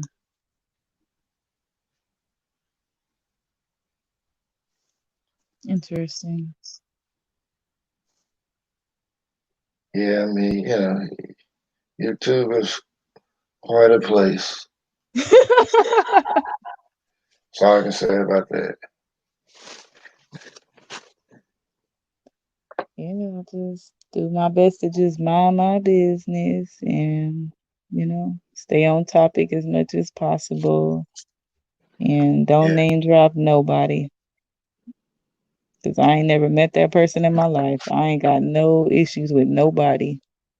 The only time I mention somebody's name is to give them their credit for, using their content or one of their phrases or a shout out. That's the only thing pretty much. And even if I had an issue with somebody, like I would do my best not to name drop them because they ain't affecting my life personally like that. And I ain't trying to get nobody close enough to do that with me. And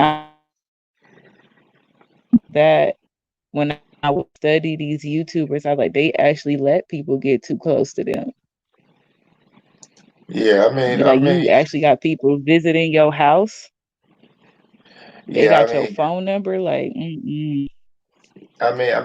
think it's like to a point like where people didn't, it's like YouTube, like it's like with this, like I remember watching these YouTube average preaching, they were talking about like how they were getting on this one celebrity for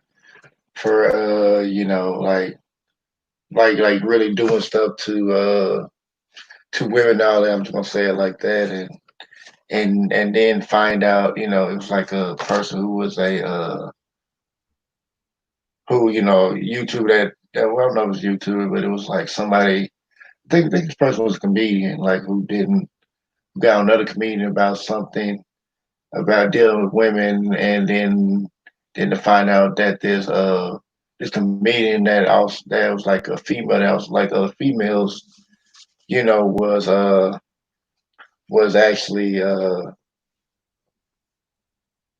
was actually doing more stuff to the females than the person that this comedian was actually getting on them about.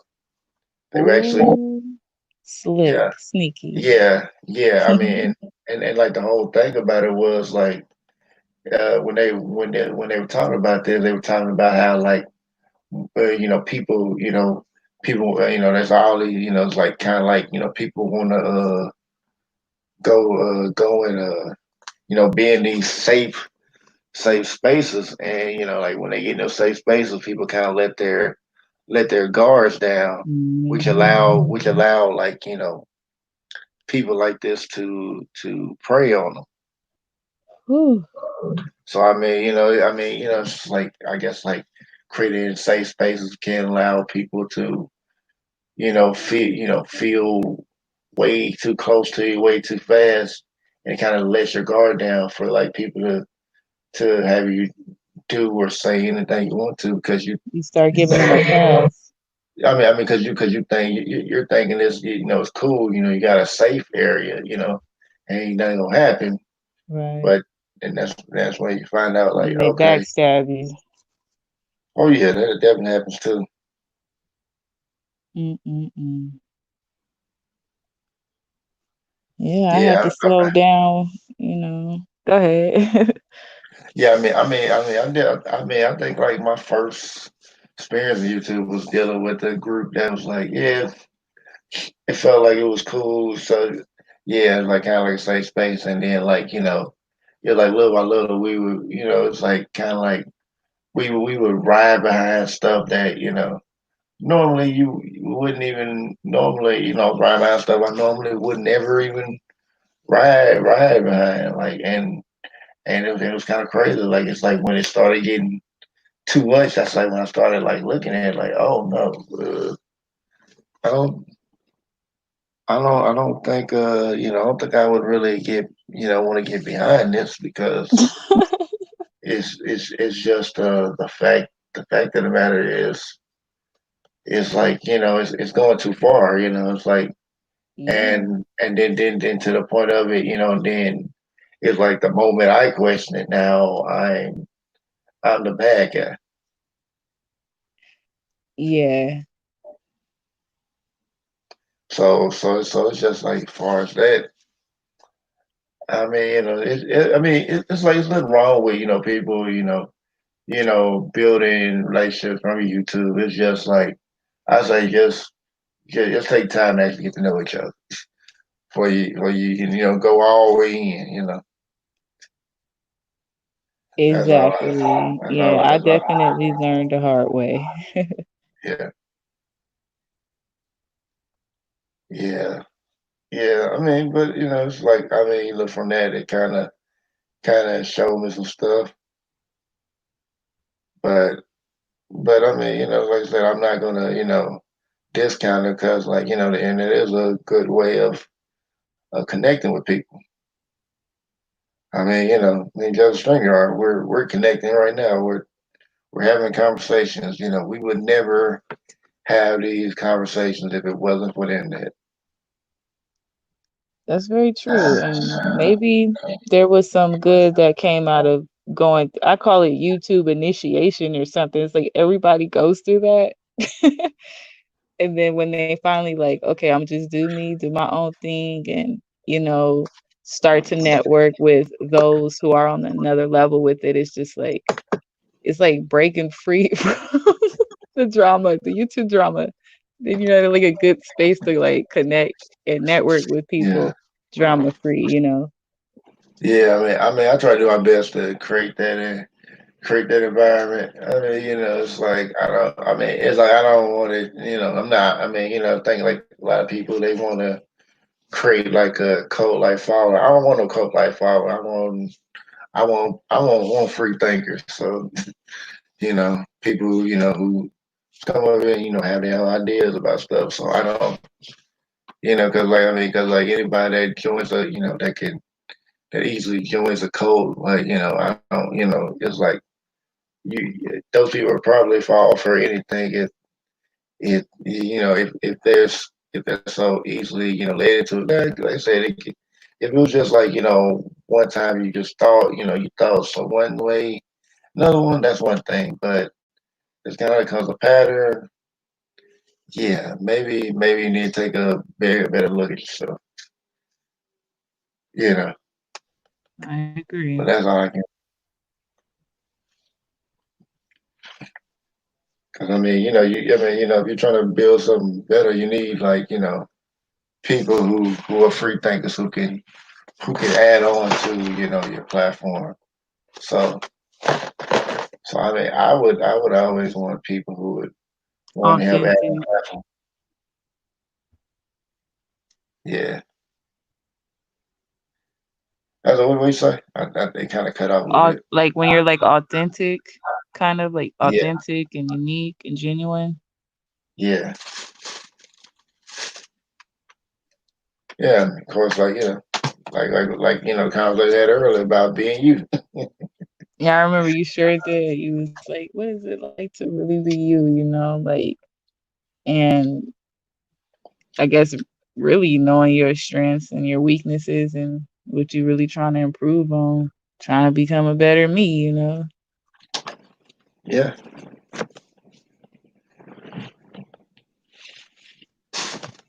Yeah. I mean, like yeah, I was going, I would say you always being even though I can see you trying to hide a little bit, you still being you. I mean, I don't know if you think I'd be judging you, whatever. I don't really care. Oh my goodness. Like you probably the only one that really see me be me like that, really. I mean, maybe a couple of, people, but Yeah. I guess they admire from afar. Yeah, I was kind of looking like, okay, you probably, I'm like, thinking, you probably thinking I'd be judging you or something like that. I'm like, nah, I'm not. I'm really not. You make it fun, I was like, oh my Yeah, God, Zero. yeah, yeah, You do, you make it fun. It's fun with you, like, but like the crazy thing is like sometimes like you can attract a couple of weirdos being yourself.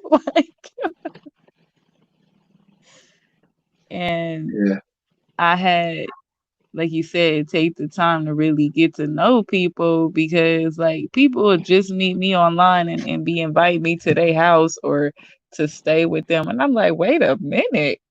I I've never even met you. Like, I remember when we first had the conversation, I was like, I wanted like kind of do like cold thing, but I was like, well, maybe they didn't work out because you didn't say nothing. I was like, okay, well, I guess, Mr. Ray, Mr. Ray, you oh are.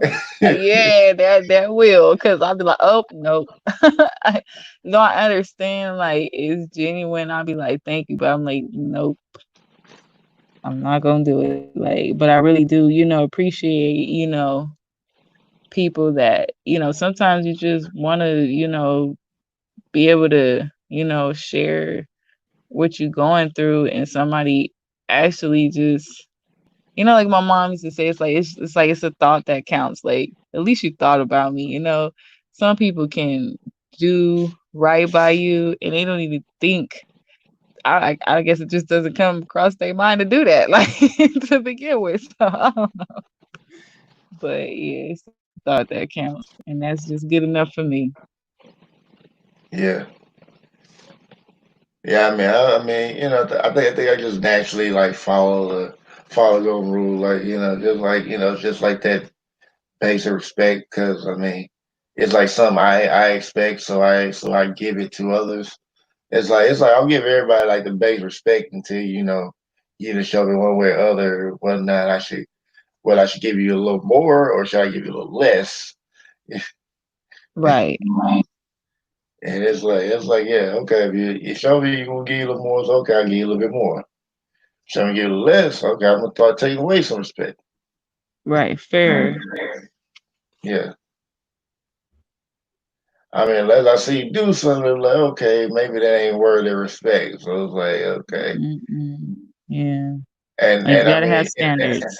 and I mean, like, and like it might appear like it might be something worthy of taking respect, and then you might find out that it was like a good reason behind it. Like, oh, okay, maybe Mm. I was wrong.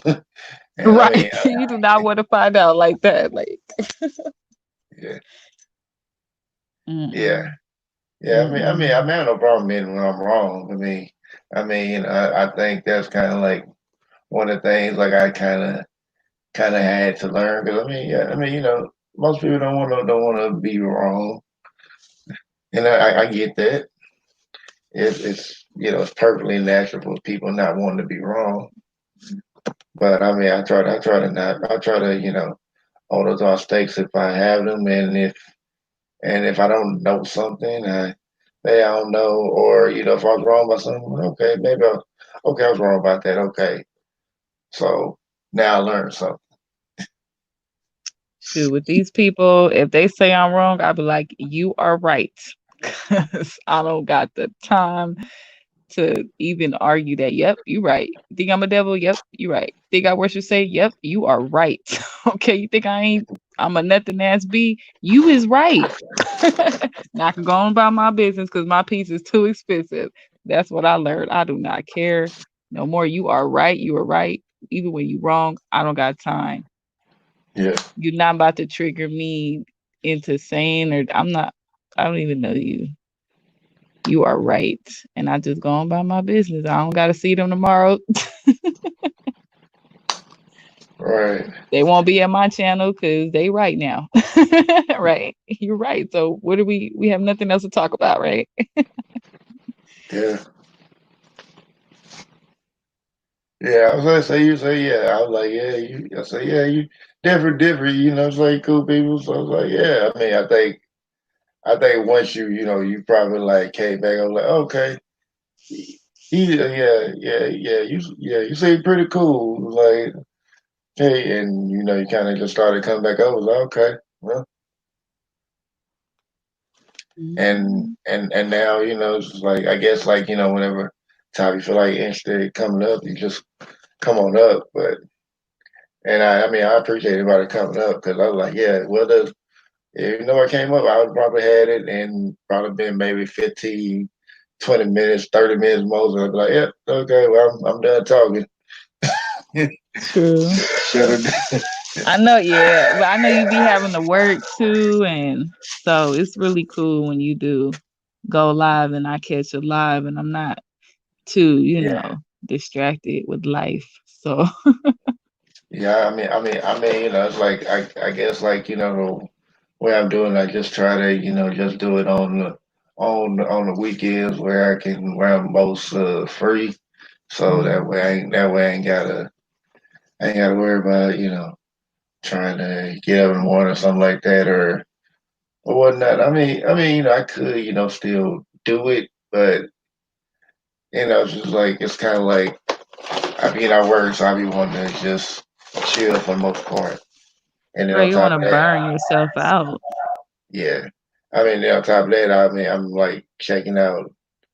Yeah, I'm like also checking out other people's channels. So it's like I'm trying to support them because they support me, and I'm just like, it's like I like being over there, True. and so I try to support who I can,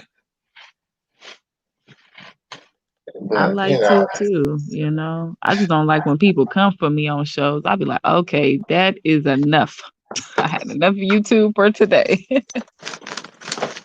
yeah, I'm glad I don't have that problem. Glad people don't find me worthy enough to do that.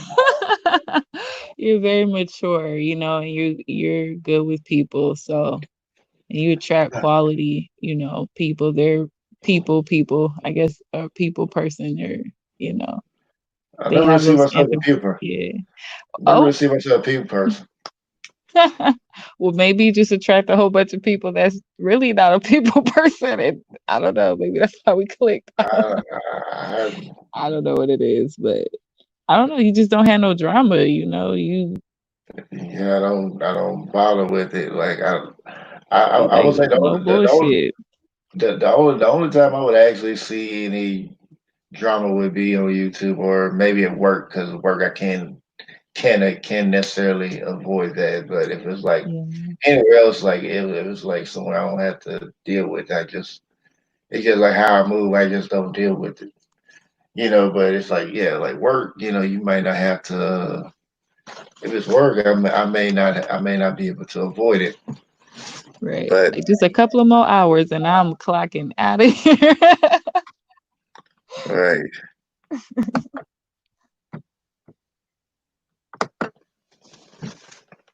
yeah, I mean, it's like I like, it's like I like the positive space I'm building, and especially, especially like really being able to move around and meet more people. It's just like, yeah, it's just like I see, like, okay, these people bring in good energy. I'm gonna go over here, hang out here because it's cool here. It's like I more like I kind of like. I think it's kind of like I just try to put out what I want to attract, and I think I just go out there and seek it, and just kind of like I feel it, and if I feel the person is like got a good vibe or a good energy, I'm just I'm rocking with that. But if I see somebody like first thing they do is want to argue and bicker and all that, I'm like, okay, I'm good on that. Yeah, I had a rough start with YouTube. Like it was like people started off so good and then Yeah, it went from 0 to 100 real quick and I was like, okay, wait a minute. I was trying to support you and kind of get you focused, but you're not gonna get over this and I mean that's I just how can't it do goes. this. That's just how it goes. Like you try to think somebody cool. Yeah, I'm help you.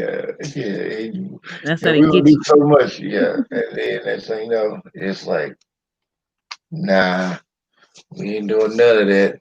you.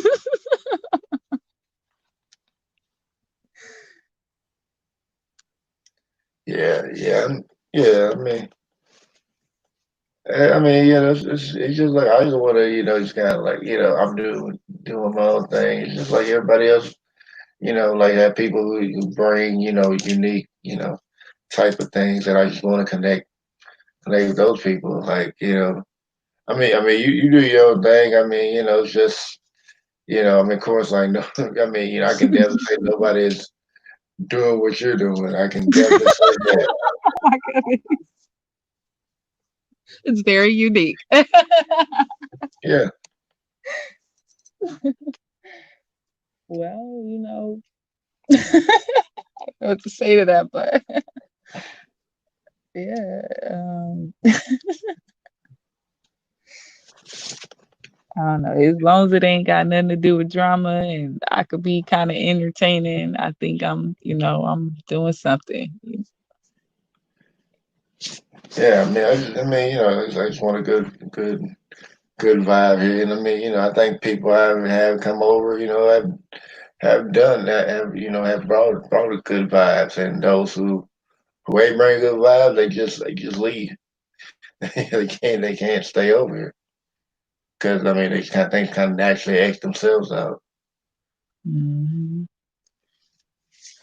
I like the people you bring. A lot of them are they have like they're like gifted like the arts, like in arts or dance, and I like kind of miss, really having that just in my personal life. And the thing is, I actually am in my personal life surrounded by people that are like artists and dancers, but like it's like they don't operate in their gifts anymore. Like they stopped doing it, the things that made them happy. And I understand sometimes it's because of grief or loss in their personal lives or just work and the everyday stress of what they have to go through in life. So like it's really cool to be able to use internet as a tool to still network with people who are active,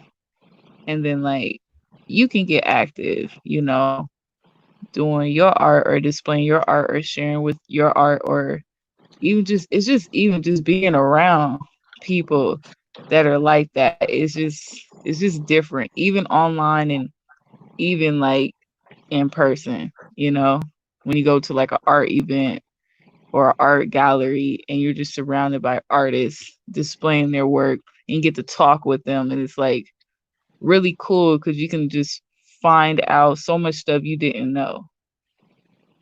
Like earlier today, like when that lady was talking about like, yeah, you can make good money, with like art and stuff like that. Like I remember there was like a time when I was out here in Lancaster before they rebuilt the Museum of Art and History.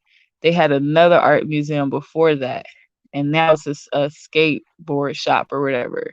And the artists would go there. It was right next to the lofts, and I think they charged like $1,000 a month for those lofts.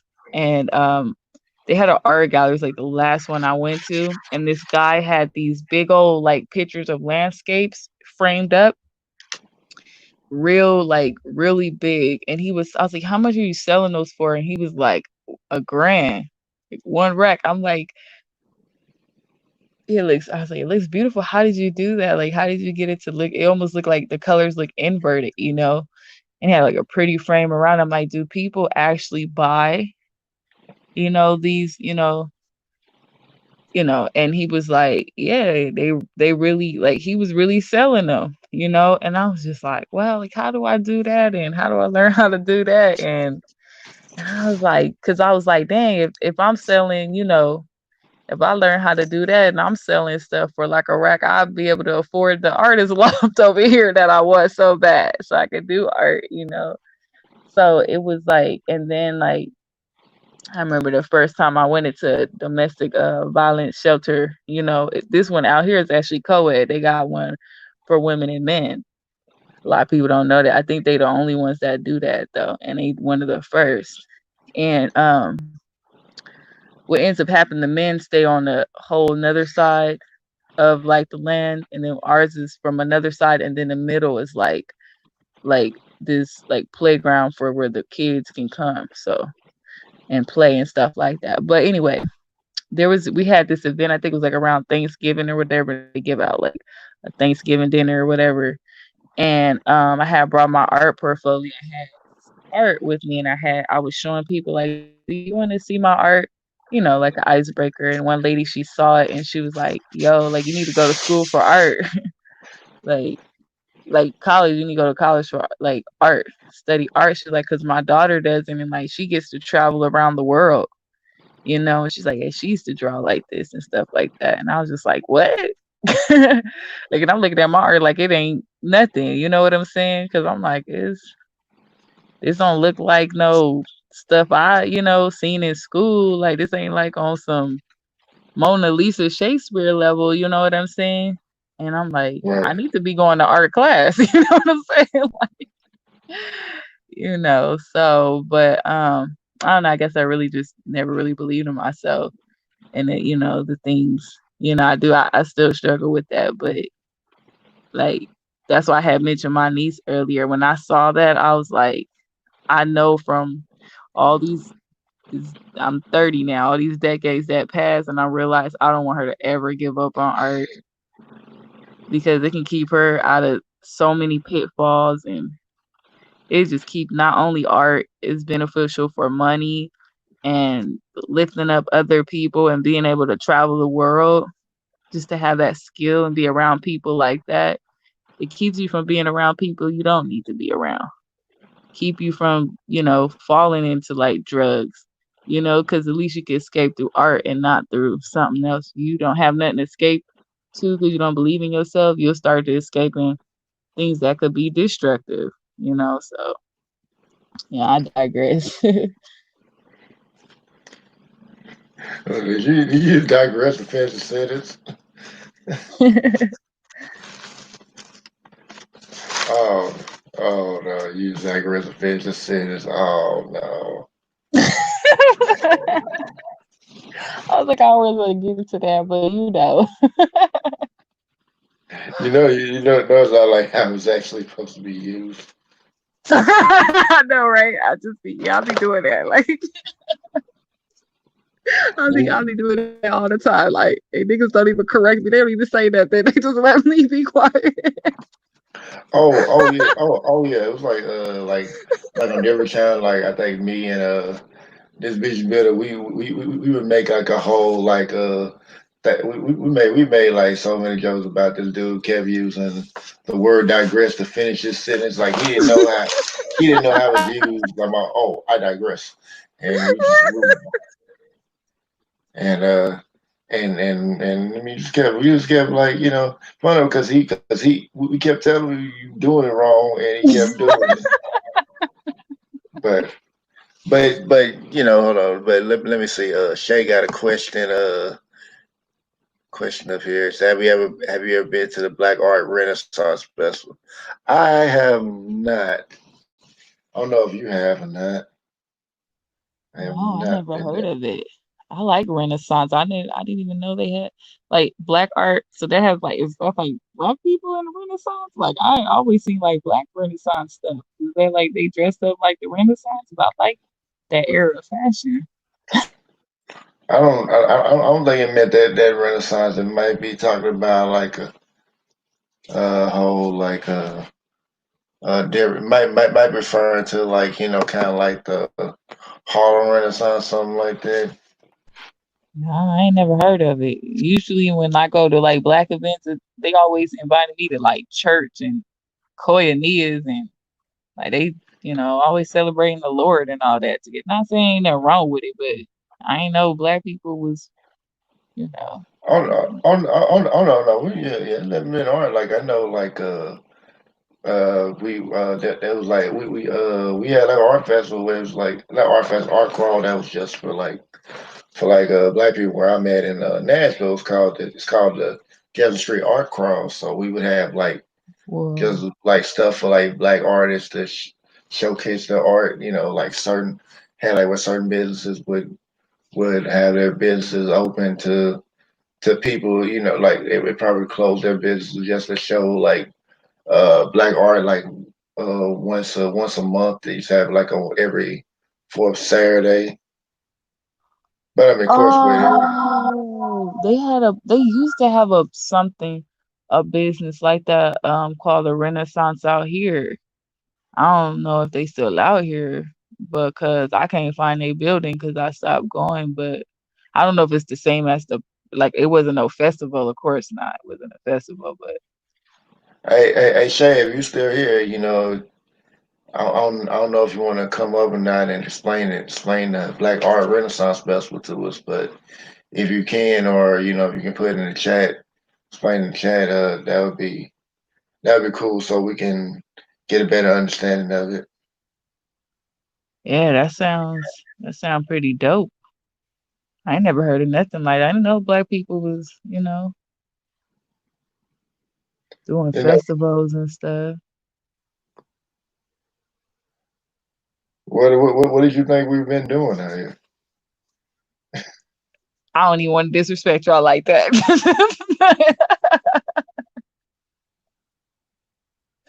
So yeah, I mean, I just been around the wrong type of people, I would say, for a very long time. I guess so. Yeah, I've been very disconnected, from people who are into the arts, I'll say. These people out here are into some other stuff. So, Oh, okay. yeah. She put they only got to Harlem and Miami. Okay. Oh, okay. Here goes Shay. All Um, right, Shay, Hey man, y'all. my cousin from M Town. What's up? how you doing? What's going on, Zero? I'm good.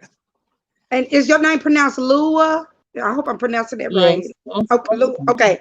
Okay. So the Black Arts Renaissance Festival, it comes to two cities. It comes to Miami in the, if I'm not mistaken, in the wintertime, and it goes to Harlem in the summer. Because it's probably too cold to go to Harlem in the wintertime. So in the Yeah. winter, yeah. So in the summer, it goes to Harlem. Winter, it goes to Miami. And what they do is it's a plethora of Black artists because a lot of Black artists have been discriminated but still to this day are being discriminated. They won't hang some of Yes, the ma'am. Black artists work in museums. They won't showcase it if it's not of their stature, or so they created the Black Arts Renaissance Festival. And again, I think it's a week, if I'm not mistaken. It's a week-long festival where you different foods, you get to see different arts, of different artists. So again, it travels now since Rona here, Rona to put a hold on everybody, the chokehold on everybody. So I don't know if they're gonna do it a virtual one, or I don't know if they're gonna just cancel it for this year and maybe start next year. Because I wanted to go this year. I was like, I'm going, but Rona has taken over, so that's the reason why I didn't go, because I want to go to Harlem. Now, Miami, no, I never, ever wanted to even visit Miami. So I was like, I didn't want to visit Miami, but I definitely wanted to visit Harlem because of the history. It's more history to me for as Blacks is concerned in Harlem versus Miami. And I wanted to learn a little bit more about the Blacks in Harlem and everything before they gentrified it. Now it's white Harlem. Yeah, I heard about that. Yeah, it's white Harlem now. And they did it around the time that Bill Clinton was in office, because that's where he lives at now. I heard something like that. I wasn't too sure. I heard something like that was from people who lived up there in New York. I was like, oh wow. Yeah. So it was, I kind of see it on, I see them showcasing it on Instagram. I follow a lot of Black artists on Instagram. Some of this art that you see around here, it's a Black guy that lives in Atlanta. He does most of that work. He does a lot of that work. But again, it's just that the Black artists, to me, just seeing, it was I don't know. Yeah, it was a matter of fact, it came out around February, but I had seen it years ago because I'm a PBS freak. I always watch PBS. PBS had a documentary talking about the artists, like the guy that painted the and I forgot Ernie somebody, I forgot his last name, but he actually did, what we see on Good Times, where they show them playing pool and dancing, and it's Like the actually their jazz album. type of art. Yeah, it's like a jazz type of art. Matter of Yeah, I fact, like it's the that. album. Yeah, it's the album cover for Marvin Gaye. I want you. That album. Oh wow. So that guy that did that back in the day, he was on the documentary too before he passed away, and he was just talking about how they did not. His art wasn't approved by the whites because it wasn't classy enough for them, to hang his, work in their galleries. And when I saw that, I was immediately pissed off. I was like, and they act like they don't do nothing. You know what I'm saying? They act like they don't do nothing. Like, okay, we don't want your stuff here. You still discriminating as to this day. We still don't want your stuff here. So that's the reason why the Black Arts Renaissance Festival came about, because again, it's nowhere for Black artists to show their talent, they work. And maybe like me, I don't want to be hanging up no damn Marilyn Monroe in my house. Nope. I feel you. I'm just saying. And that's shade towards Trina. But yeah, I don't want, I want to put somebody Black. I want something I can relate to. Yeah, I mean, I can't relate to the Mona Lisa because she ain't my color. So yeah. I remember. And then she ain't did nothing for me. You know, it's Yeah, all yeah, I my remember. people. So what the hell I want her in my house, just like Marilyn Monroe? What the hell Yeah, I want to yeah, hang her up on my wall for? She ain't yeah, did yeah, nothing for my people. yeah. I remember. Yeah, I remember. I used to have like like two posters, like one of like a painting of Malcolm X, and then like another one of Marcus Garvey, like right Hmm. up on there. I mean, yeah, I used to have it hanging up right above me, but cause Yeah. like cause like they were both like given to me as like gifts from like from like people I was cool with. So it was like one of them was given to me by one of like the guys I said my mentors. I think I mentioned like I know a elder who actually was like one of the original Freedom Riders. He was Okay. yeah, he's the one that gave me the poster of the Malcolm X one, and then I think like my friends that gave me one like from the Apple Street Festival we have here in Nashville. So Hmm. which Apple Street Festival was actually started by my elder who was a Freedom Rider. He started because I think like say when they was really started, they usually had like at TSU and then they moved it to Hadley Park. Uh-huh. So eventually moved it there. And I mean, of course, like I think like maybe told me that they were trying to move it out. They wanted to move it downtown. What the city wanted to move it downtown, and they were offering all that well because they offered a lot of money for it. And then when they told them like where they were gonna move it, it's like we're gonna move it downtown. He looked at them, ripped up their check, and told you keep your money. I know that's right, because it's hard to now downtown Nashville. The city wanted downtown so they can get y'all for the parking. Yeah, that too. I mean, it's like, but he didn't want to take it out of a black neighborhood because, like, Hadley Park has like a lot of history to that. Like, I mean, even though it was like, I think it was like part of a old plantation. Like, even after it was done, like, I Hmm. think I remember like there was like well, like the history I read up on it. They said that when they came through Nashville, I think they wanted Frederick Douglass to speak, and Frederick Douglass said, I'm not speaking until I go visit Hadley, the Hadley Park or the plantation, whatever it was at the time.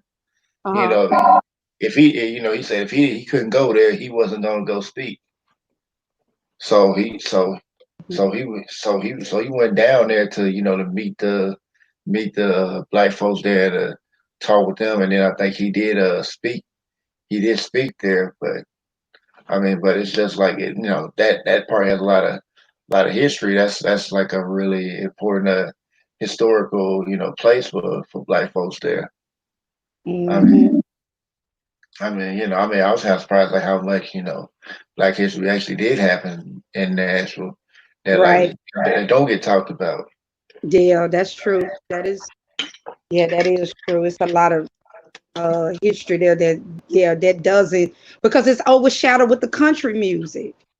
Yeah, and then like have you ever been like to Luby Library or something like that? Or heard about it? Now I ain't heard about it. Okay, I mean, yeah, it's like they call it a little bit library. They have a library. They also have like a theater there too. But but like that library is named after probably like the greatest lawyer Nashville probably ever had.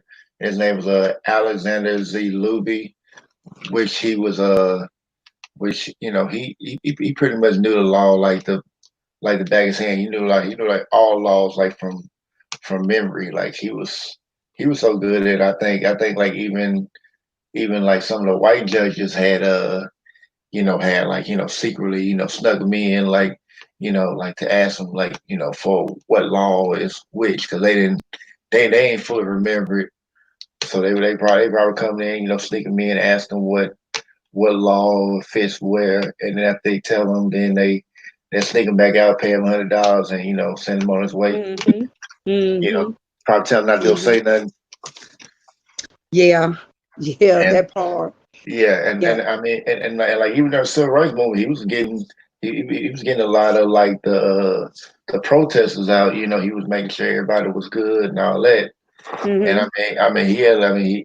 he had like a very big impact on the civil rights movement because like a lot of people know Nashville was actually the center for the civil rights movement.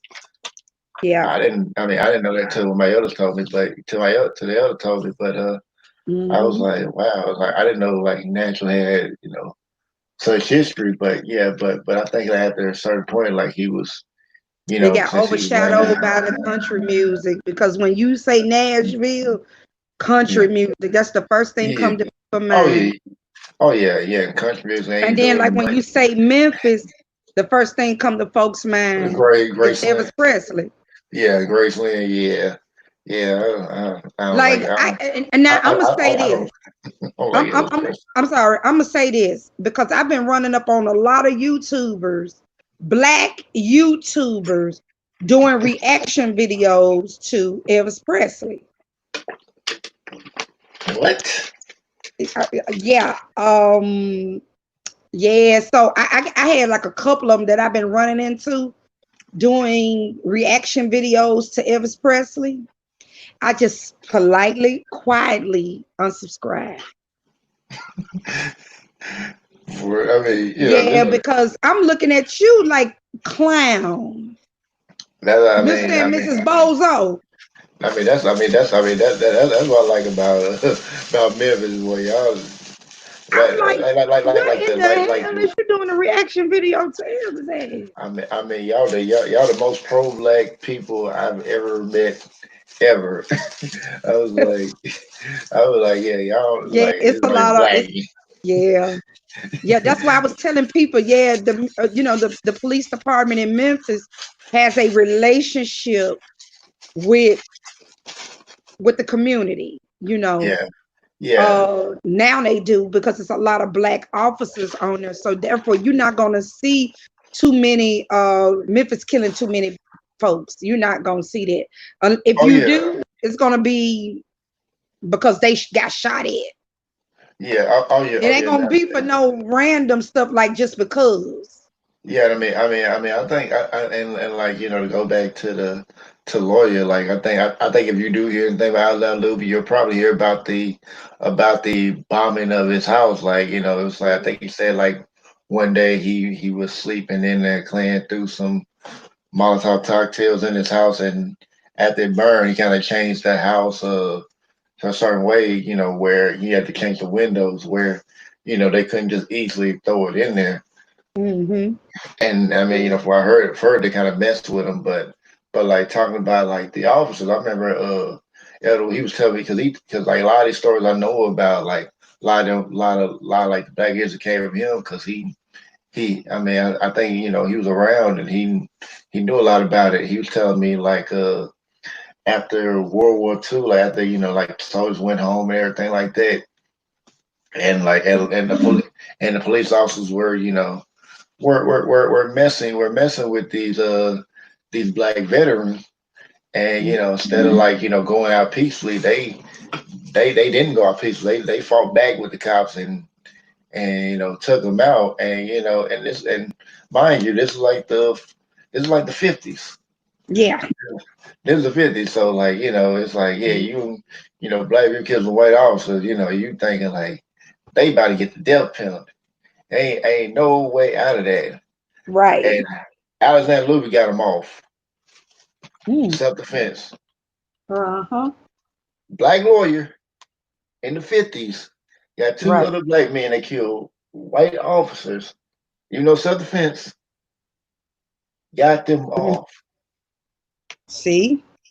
So I was like, he was Johnny Cochran before Johnny Cochran came around. Right. That's why we need to give black men a lot more credit than we do now, because they are the best people to go to when you want to get the cops off you. And I'm speaking from experience. I had a Mm-hmm. facilitator, and he had a black woman as a judge, counselor, that he got his own business, anger intervention services. But without him and approving my certificate, I wouldn't have completed probation. It was a black man. Oh wow. Yeah. Wow. See? And see, that's why I have an issue when people go in and say, things like, okay, for instance, it was one of my friends here that lives in Los Angeles. She's a baker. She's a, entrepreneur. She wrote on her damn Instagram, don't let what happened to George Floyd overshadow the good cops. Yeah, I mean, I hey, was so, at first I had to calm down first. First I It's had too to early gather for all myself. that. It's, you know. yeah, Yeah, I I mean, had to Yeah, that was gather. too soon. Yeah, and I then, had to gather myself. yeah, I mean, Because even if I was in LA, I would skateboard to you, girl. Mhm. You get what I would skateboard to you, because then we can have a conversation. See, when you non-black, you don't know the experience. See, I had to get her. I had to get her. also And you then non-black me and saying her that. friends on Facebook too. Also, I took it right on over there to Facebook with my 2,000 friends. So you saying this back was non-black? Yeah, just a non-black woman. Oh, okay, I have supported her that makes business when I sense. came to LA. I've been to LA several times. I come to LA all the time. And when I always, because she's a baker. So shit, let me go over here and support. She's cool. She's Yeah. that white Mexican that we talk about all the time. The hidden one. I mean, Okay. I don't really deal with Mexicans like that anyway. Just And like how they. I had to let her know. I said, girl, have you ever been profiled just because you black? Or but see, you don't know that because you ain't black. And you don't know the experience that we go through. Now, I live in Arizona. When I moved here, a lot of the Mexicans was telling me, especially men, was telling me how bad they got profiled by the police just because they were Mexicans. So yeah, that's why they towed my city up too. Okay. Again, the population in Arizona for blacks, 5%. 5. Okay. That 5% probably some mixed breeds. You got it. You got it. Most of them, are not even born and raised in Arizona. These are transplants like me, that's here. But we weren't the ones, again, turn up the city. No, it was not my people. They made sure that they showed who the hell it was that was turning it up, So when, even like I said, I had to let her know because I felt like that comment was very, very insensitive. To me, I felt like it was insensitive because goddamn it, I'm sensitive. I'm real tender when it comes to my people. And you patronized her business, so she had to hear from you. Exactly. I was so hurt for one, because bitch, I done spent money with you. Every time I come to LA, I spend money with you. And I could patronize my cheese to somebody else. And thank God I found another one. Another black baker. She's there in LA too. In Crenshaw. Amen. I don't mind. I love going to the hood when I go to LA. Best food yes. Is up in the hood in LA. Okay. Exactly. I can't wait. Exactly. That's why I like to be there. I always give me an Airbnb in LA, either Inglewood, Long Beach, Compton.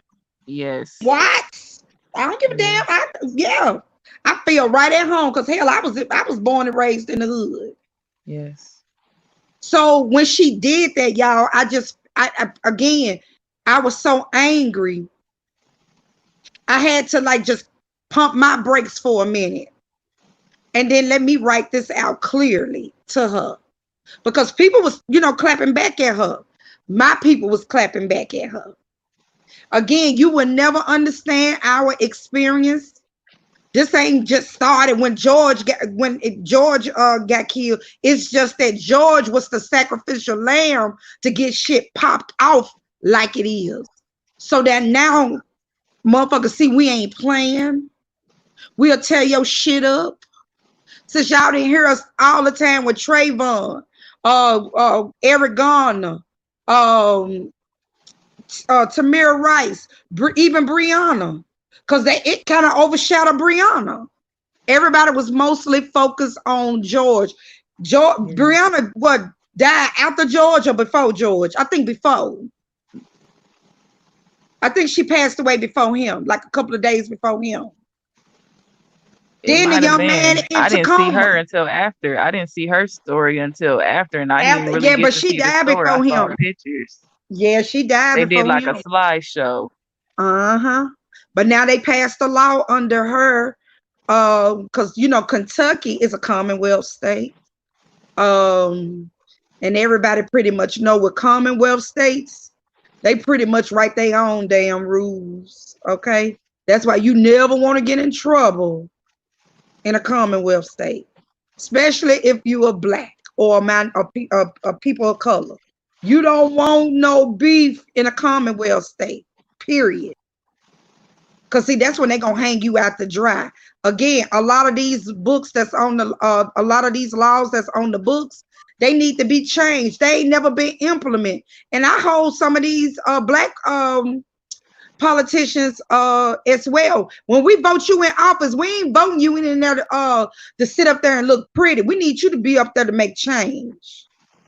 Well, the thing about it is nobody holds them accountable once they get in there. It's like, oh, we get in there, so we expect you to do what we want to do, and they don't do it. And they're like, okay, well, you know, they say we're gonna get it right this time, you know. And you know, it was because of this, because the other side we couldn't do it, and blah blah blah. I tell you all this other mess, and then they vote right back in again. They do the same thing they did last time. Absolutely. And nobody learned anything. So nothing. No, and I don't know if y'all have got plethora of emails from different companies that you probably didn't spend money with. Like me, I love shopping online. So like different vendor, you know, companies that I done bought stuff from, sending me, oh, we're gonna be a part of the black community. We're gonna do this, that, and the third. Yeah, I'm a part of somebody. I think they donate some of the money that they get from their business to like some type of NAACP for some of the things that happen. Every time about like stuff like that. Well, like companies, I'm gonna give an example, like Uber, Lyft. I use like DoorDash, Uber Eats, and stuff like that. Those big companies like that, big corporate companies, they all, even my bank was like, you know, they had even turned their profile black on Twitter. And I just found, I said, okay, it took George to lose his life to get a result, because now we tied. Now y'all taking off what is it? They took what is it, Gone with the Wind off. But a lot of people don't know that Margaret Mitchell, the one who wrote Gone with the Wind, did a lot for black people. Now I ain't caping for the movie now. The movie is funny to hell to me. Okay, because again, in that era, in that time, it was slaves. Let's just keep it 100. We can't.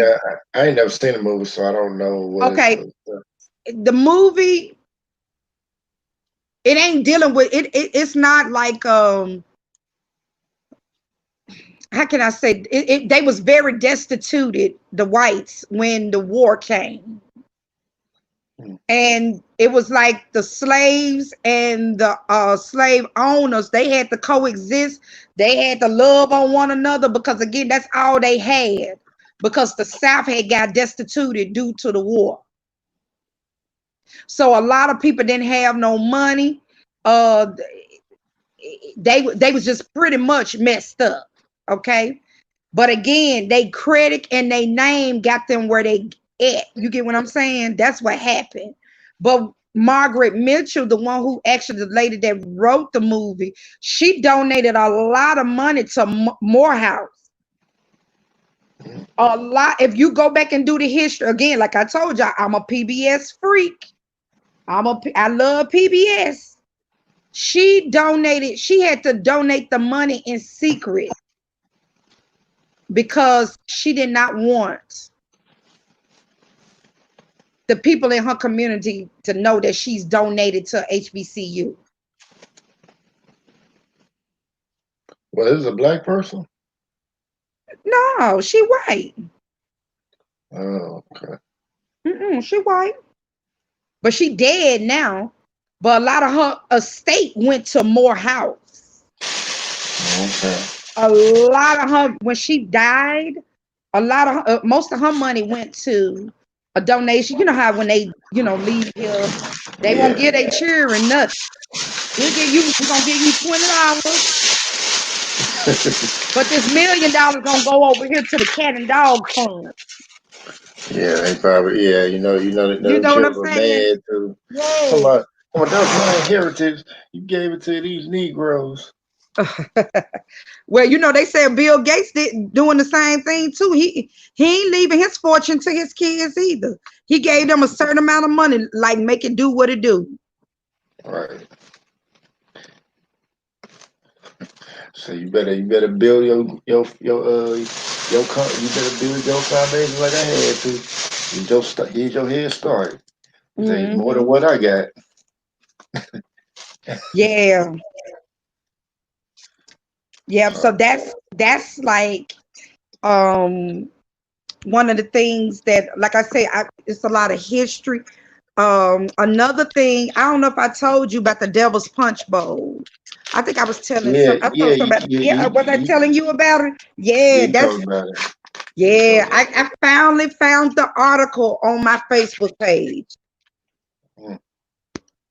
And when I find the video on YouTube, I'm going to post it on my community wall because that is some history that nobody knows about. That's Mississippi, little hush hush secret. We're gonna keep this on the low. And I remember like right to this day, where the Devil's Punch Bowl is nothing but wild peaches grow there, right? It's a whole peach grove down there.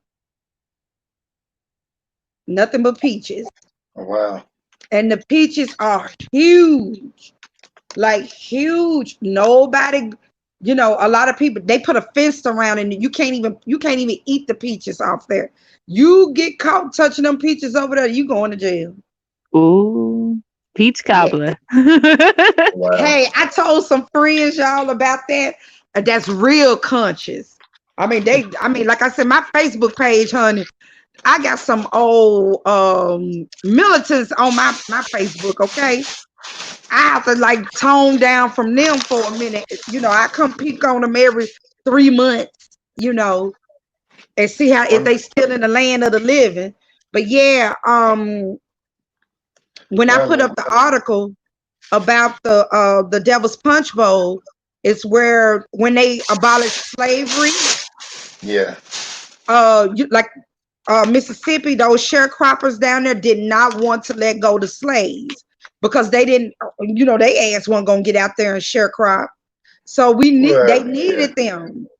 But what happened was, huh?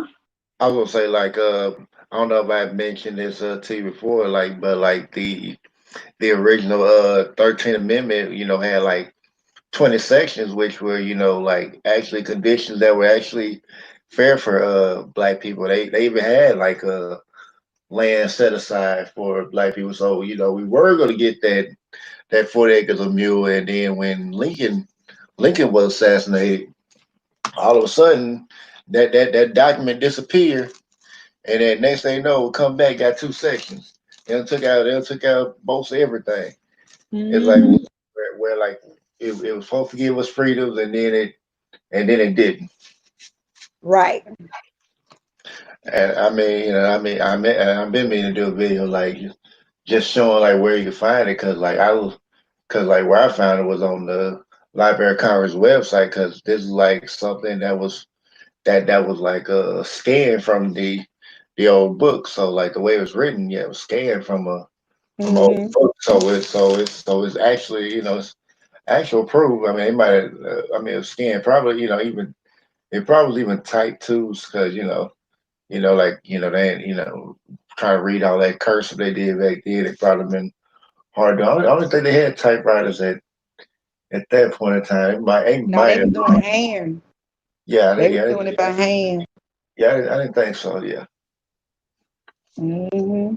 yeah. But I mean, they managed to like basically have it. They I guess they redid it and had it typed out. But that was actually a part of that was actually in it. They had like all the documents from like Congress. So it was like that was like it, and I was like, oh, okay, it had like 20 sections, and they say no, it disappears. But I mean, I don't know if I did mention it before that you actually request it from the Social Security Administration to ask them to bring you a copy of it. They have to give you a copy of it free of charge under the Freedom of Information Act. They have to do it, Hmm.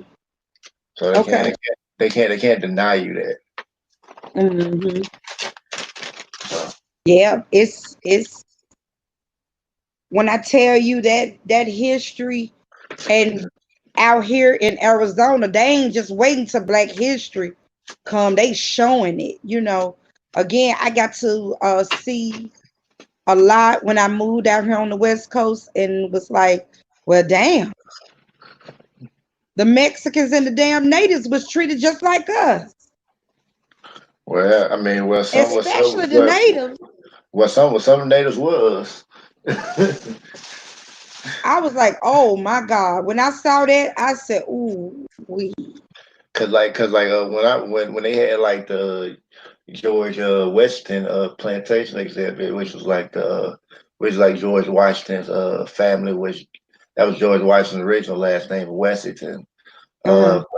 Because the last name Washington came from Washington, but which like kind of dealing with the Moors and all that. But like when I looked at the exhibit, I was seeing like like pictures of like the natives, had like feathers and like spears and shields and all that, like Hmm. like you would see in Africa, but these were natives. These were natives here, Yep.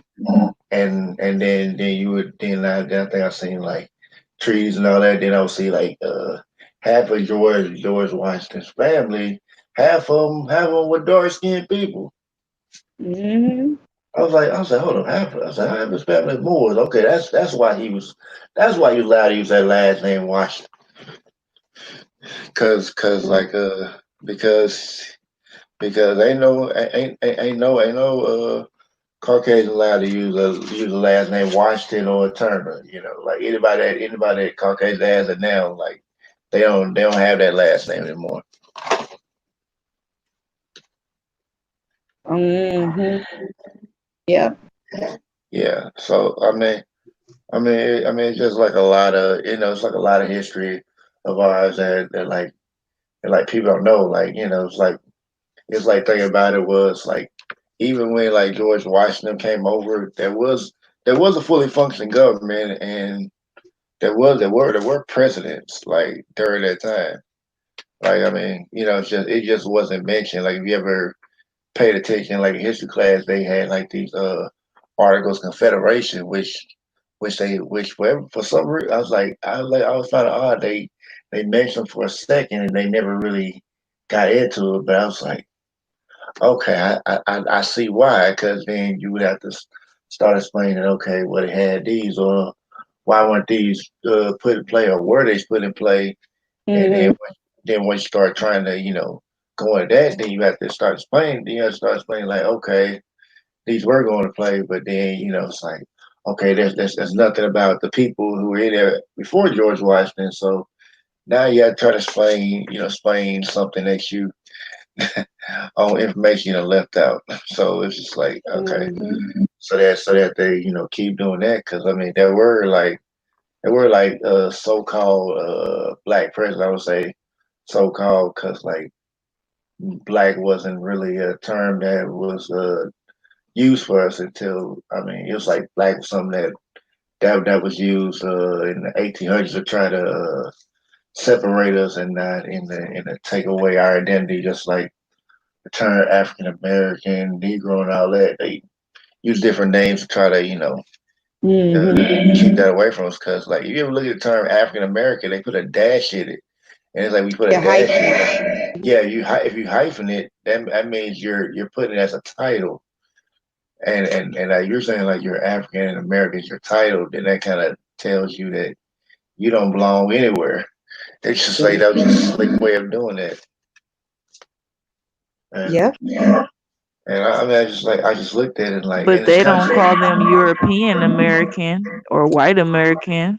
They don't do right, that to them, and we right. got history of being here long as them. But well we actually here longer than them, but that's what I was getting to. Like I mean, Yes. like we had presidents like Congress. Congress is actually integrated until Woodrow Wilson came in there. Like a lot of people don't know that. Like a lot of like the people who fought in the a lot of like the black people that fought in the Revolutionary War, they were actually free men. They never knew slavery. I mean, even George Washington's top spy, James Armistead, who later changed his name to James Lafayette, and they had a picture of him sitting beside him, but people assumed that he was a slave, but he was never a slave. Mm-hmm. And and he was like George Washington's greatest spy. He managed to infiltrate the British Army, and get all the information and fully integrate in there. And they never knew that he was working with George Washington all this time. That he pretended to be a slave, and worm his way in there until till he was able to till he fully integrated. He living a life until after the war, and then he came back then, and he came back, and George Washington thanked him for his service. But yeah, I mean, without him, they wouldn't have had like all the information that they had gathered. But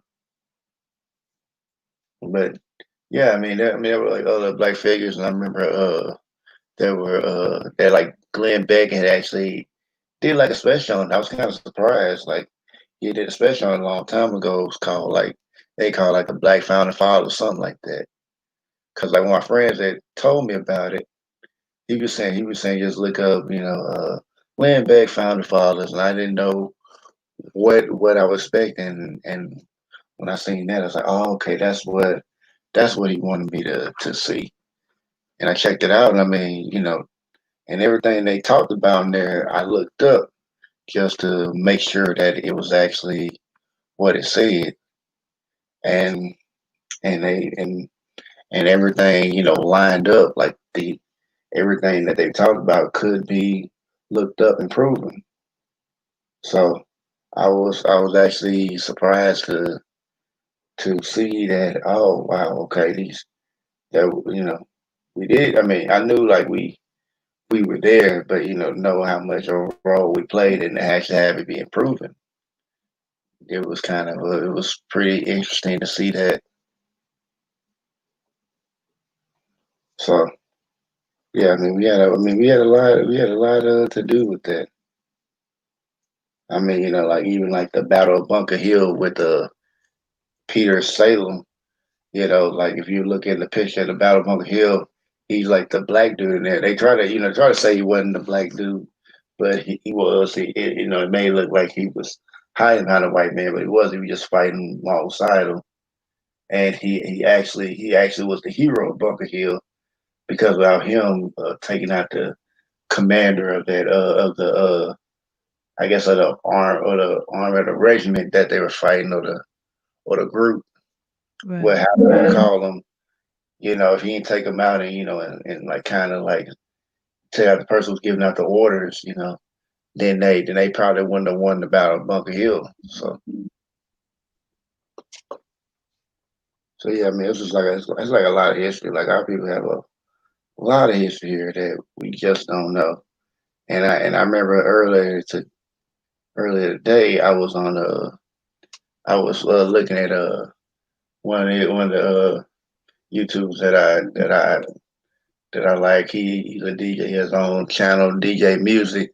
He was talking about he was talking about like the slave revolts, which were the Gullah Wars, where the Gullah Geechee were fighting against the U.S. Army, and this was like I think it was from like 1726, 1726, 29 to 1865. So like the Gullah Geechee, they were like unmatched. Like their tactics were superior. They knew how to use the land and all that. The only time they actually lost was when they tried to fight. When they tried to fight like their enemy. That was the only time they actually did that. They actually lost. But once they escaped, they actually like okay, they vowed never actually to do that again. So Right.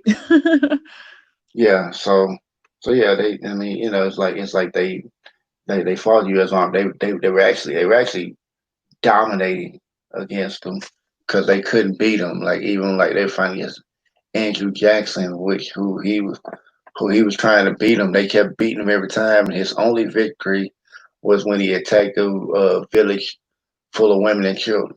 That was what they considered his only victory. That ain't no victory attacking women and kids supposed to be off limits. I mean, I said that's what he considered his victory. I didn't say it Oh, was. I I didn't say guess it was his not. victory. Yeah, Oh, that's bad. I mean, I was saying consider his victory just to say how much of a coward he was. Wow. But yeah, that's what he did. And I was like, oh, okay. Well, I'm like, I already didn't like him to begin with because he was slave. Oh, now really don't like him just for that. Yeah. That. Yeah. Yeah.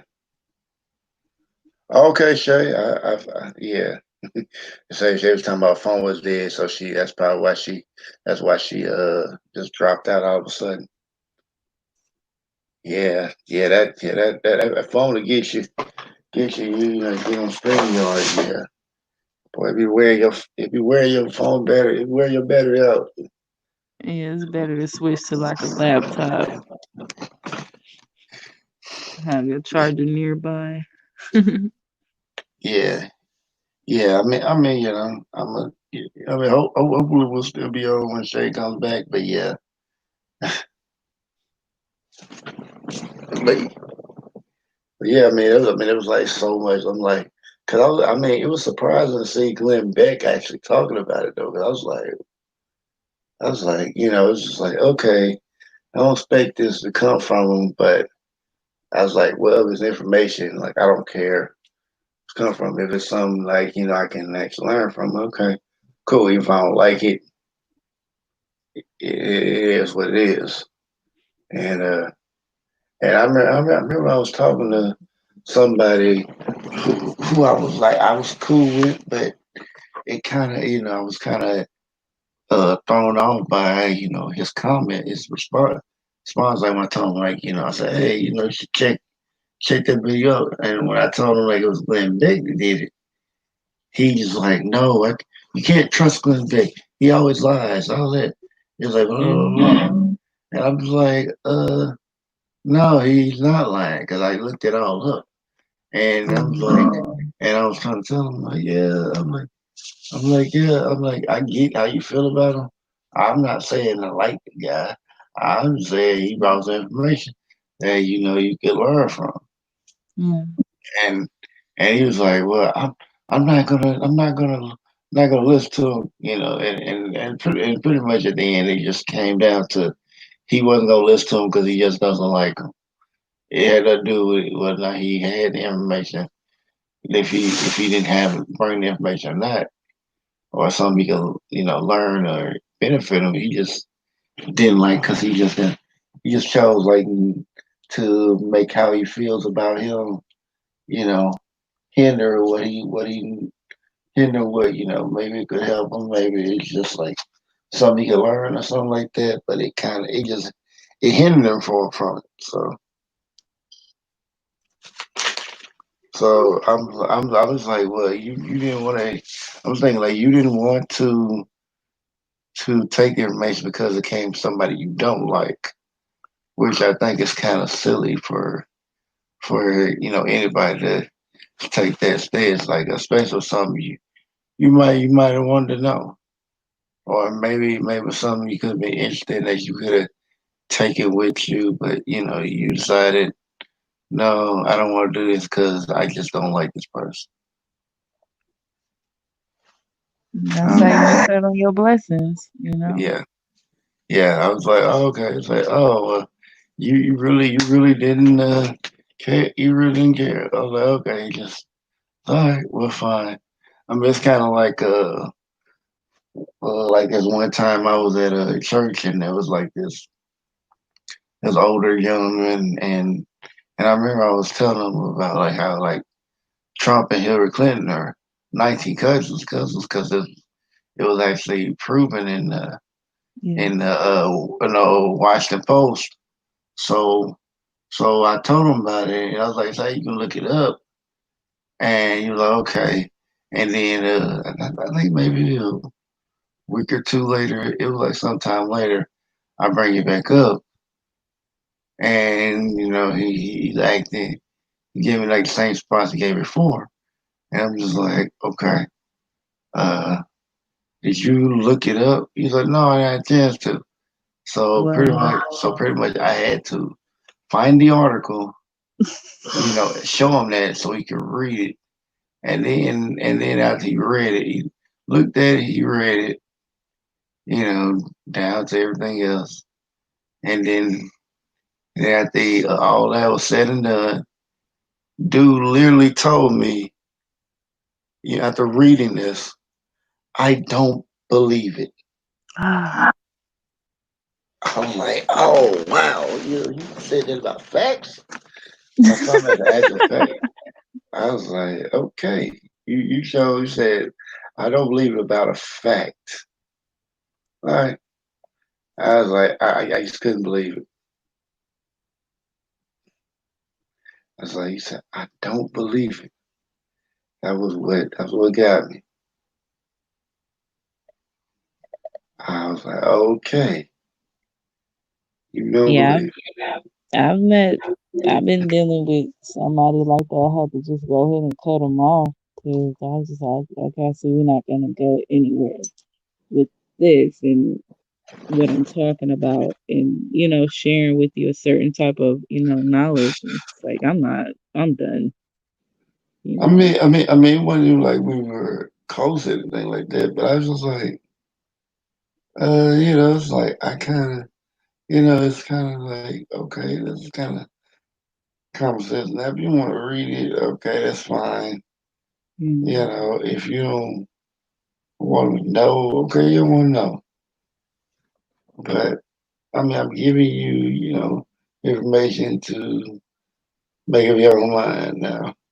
What you do with it is a whole different thing.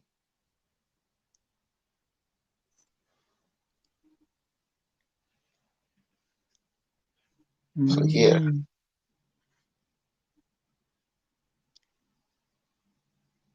Like I like how lady was speaking about black art. It had reminded me of what is it called? Aboriginal art, and yeah, yeah, um, and Native American art. But the thing is, like with black art and Aboriginal art, I don't really see that anytime there's a art showing anything with black skin, and I mean black, like oil black, you don't really see it, you know. Well, I didn't know they had museums like with black art. and things like that, unless it's like, regular local artists, but not like in school. There's not like a section of, oh yeah, here's Aboriginal art, and that's what we're gonna be doing some sand painting in this art class today, like or Native American art. Like I always had to go to a Native American's, garage and see them painting. You had to know somebody that was a Native American artist and go to where they're at doing their art and it be shown to you. Like, Right. but for the most part, I've been to a museum in Arizona and Tucson. They had a section for but there's a lot of Native Americans out there and Indian burial grounds out there as well. But they had like Native American, art in that museum. But I'm like, dang, where the black section at? Like we ain't got nothing. And if they do show us some art, it's from Africa, and not that there's anything wrong with that, but it's like when that lady spoke about that type of style, and I've seen it before, it's like a jazz type of look, like the women. It still has like a lot of that African kind of look to it too. But I was like, I think I know what she's talking about. And I don't see that type of style. Like, where do I go to learn that style? You know? Yeah. So yeah, I just thought I'd share that. Yeah. I mean, it's definitely a lot of art because I know a lot of got a lot of friends who are painters who do different types of art. So I'm used to seeing certain things, like especially like one of my friends who like really big on art. So it's just like kind of pick up some things talking about it, but not everything as much as like if I was going to do it myself. But but yeah, like it's definitely a lot I've learned from. I mean, if you know the spots to Yeah, go to where black people are selling their art, you know, some of them have their own buildings and stuff like that. I like don't really see it being promoted in school like that. I never know all the spots, like especially with where I'm at. It's kind of like a small network of people. I Hmm. mean, and like even with doing other stuff, I mean, it's small. It's like a small groups. I mean, I don't know if like what big groups. I mean, I guess maybe it would probably be like the fraternity, sororities, and masons, or maybe certain other groups. I'm not sure, but if I was just taking a guess, but as far as that, like we got like usually got like small groups. We have to pretty much work into making something bigger, just as because like what I got on or whatnot. I got walk. I forgot what I was gonna say. Uh, yeah, yeah. I was saying, yeah, we had like a small network. Uh, we pretty much, yeah. I mean, it's pretty much, like however because we got different groups of people, and like I was saying before. Okay, now I remember. We might have those big groups. I don't know exactly how the big groups would come through or how they would come about, but as far as that, uh, I don't know exactly who all the big groups are, but I know we have them. Just I guess like it's part of, I guess probably like how it's probably like who and all that if you're aware of them and whatnot. So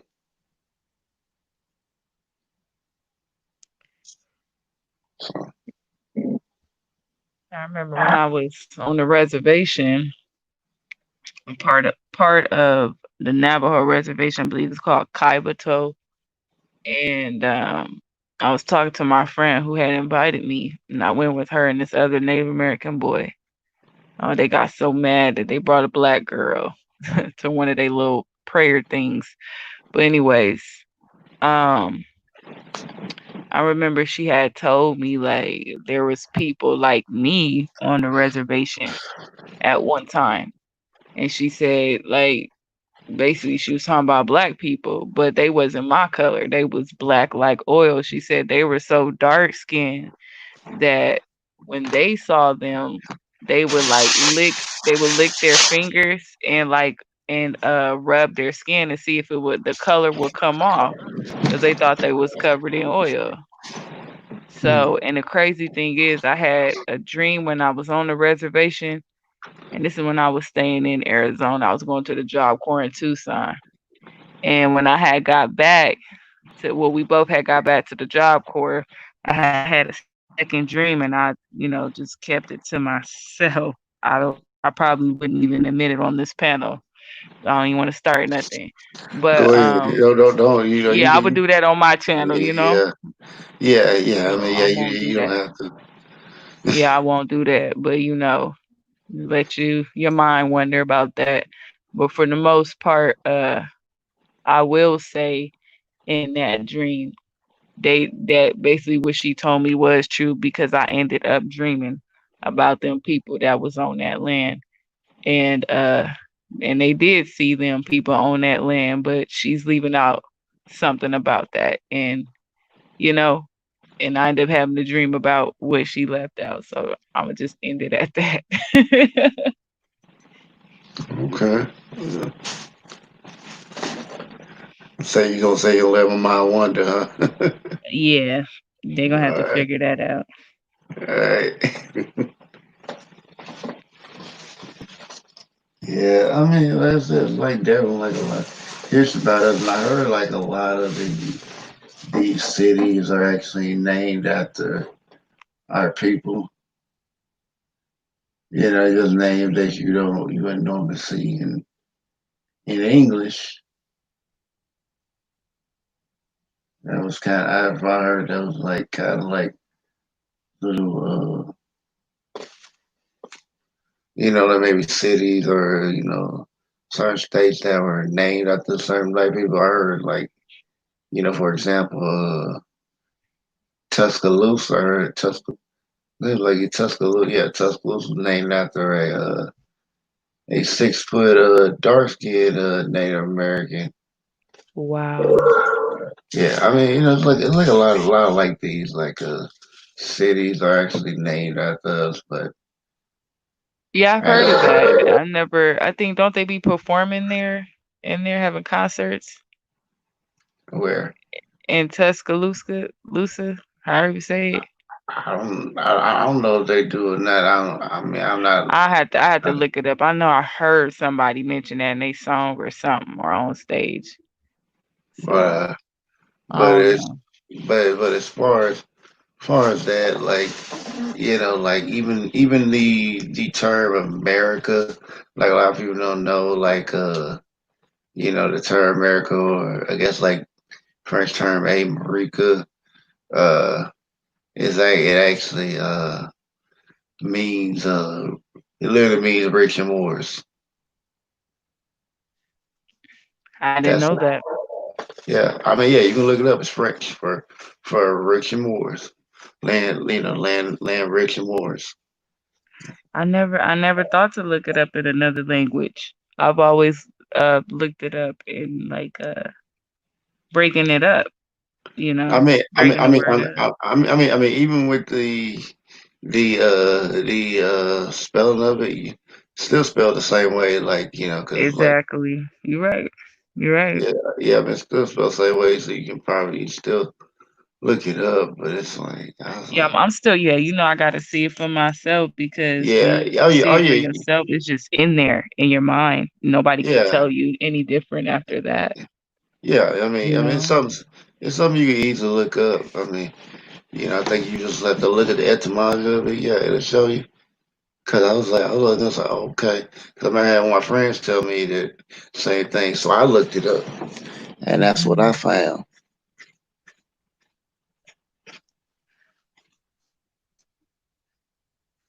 I'm definitely gonna do that tonight. Yeah, yeah. I mean, yeah, there's like a lot of research happening, for that. I mean, it's kind of like where I find out like about like the, with the handshake and all that. I mean, someone trying to stay up, someone who may be, like as far as the Masons that were working along with the Moors and all that. And I mean, of course, like, being a black Mason now, I mean, I'm sure that probably could be,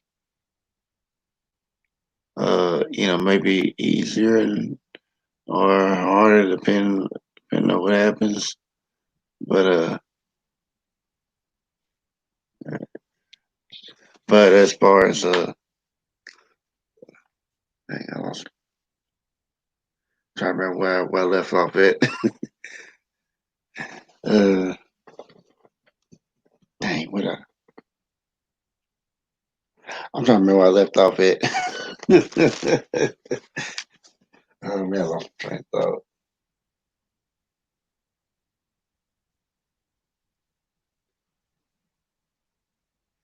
Hey, can you remind me what I was saying at first before I forgot? Now I didn't want to say nothing because it might come back to you.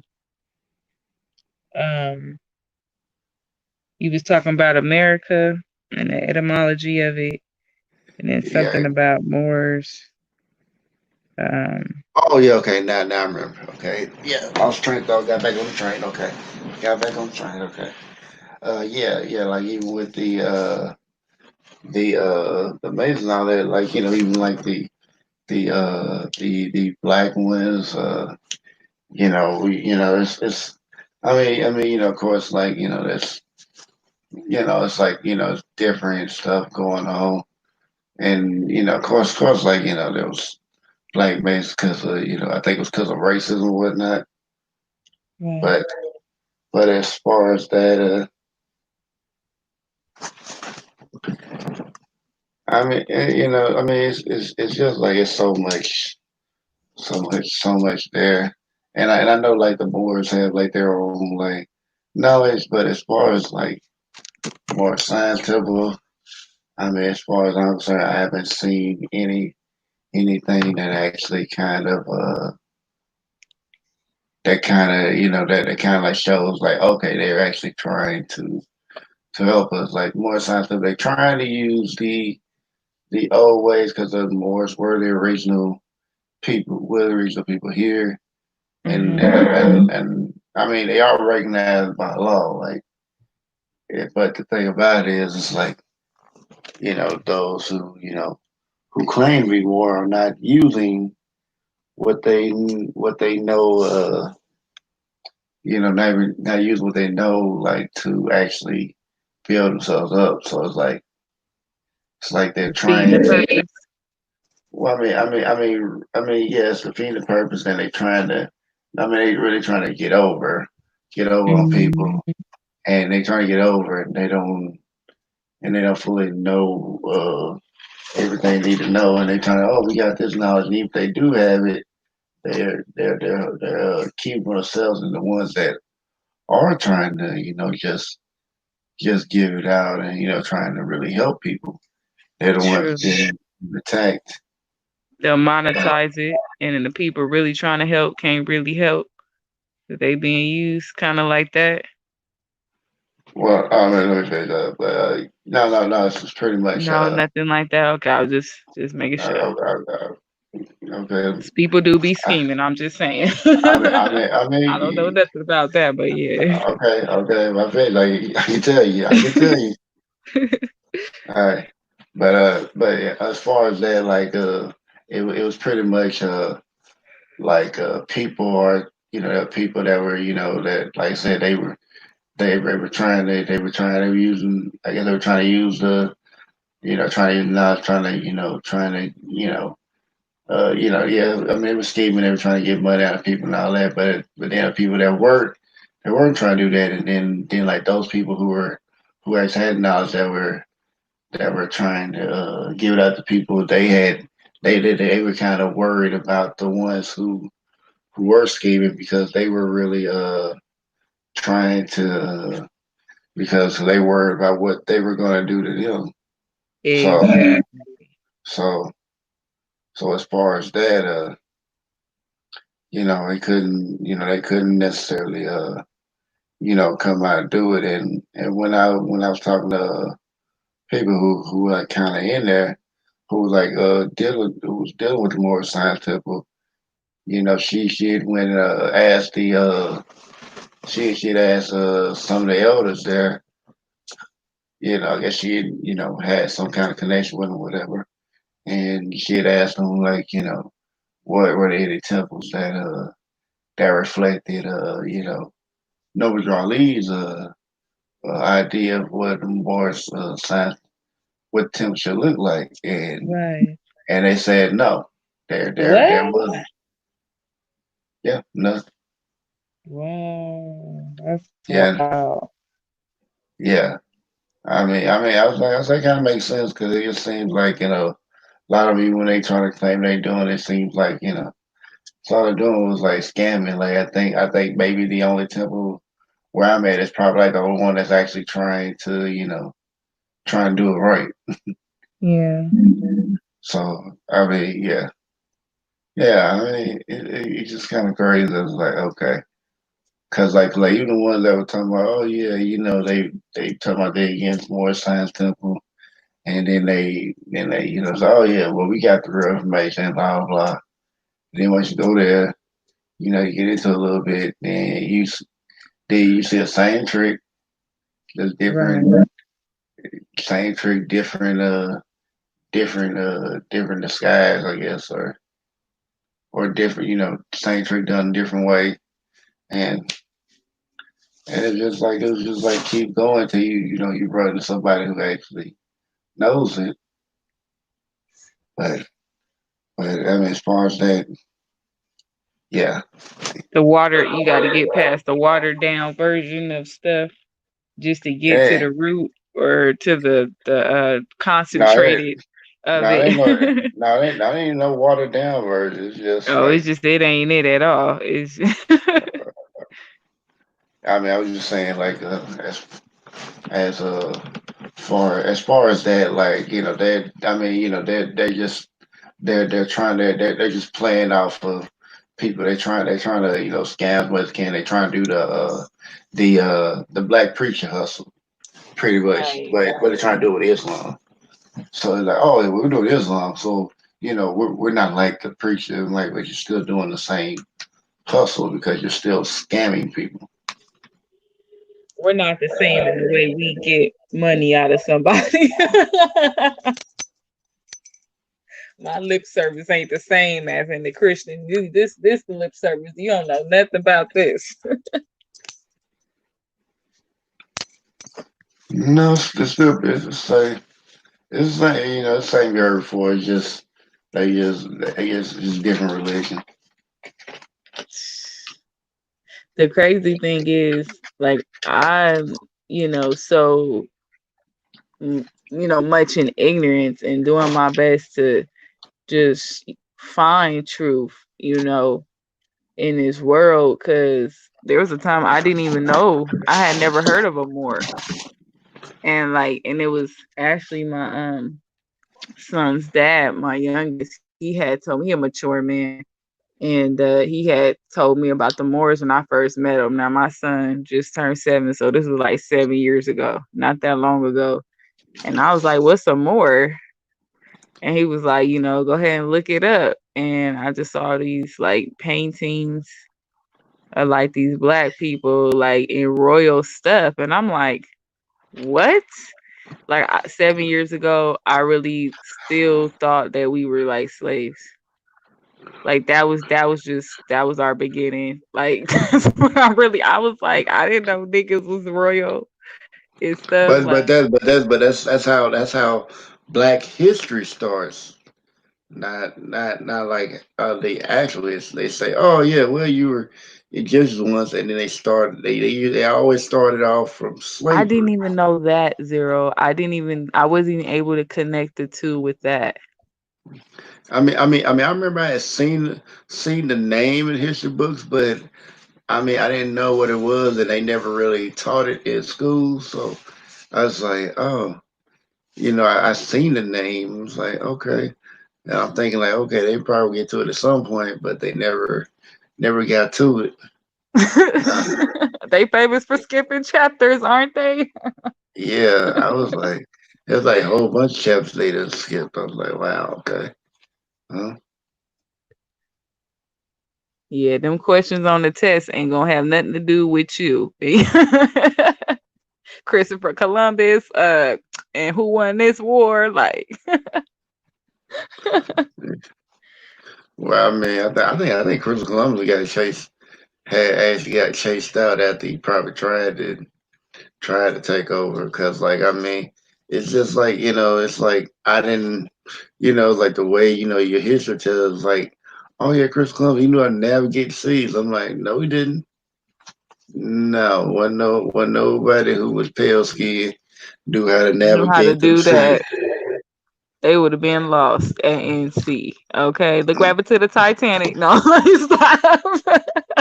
But as far as that uh but like it was like you was like a more that wouldn't navigate, but like even then, like like people will. I'm not, and I gotta bring balance back to it. Like Moors were hired guns. Like they did dirty jobs. Like a lot of. Yes. They were mercenaries. They just managed to get some power. It's like like in the Third Crusades, they were really making money because a lot of them were assassins. Like Right. that was assassins were Moors, and then they we did. It's like the Moors did a lot of stuff, and like some Moors had a hand in slavery.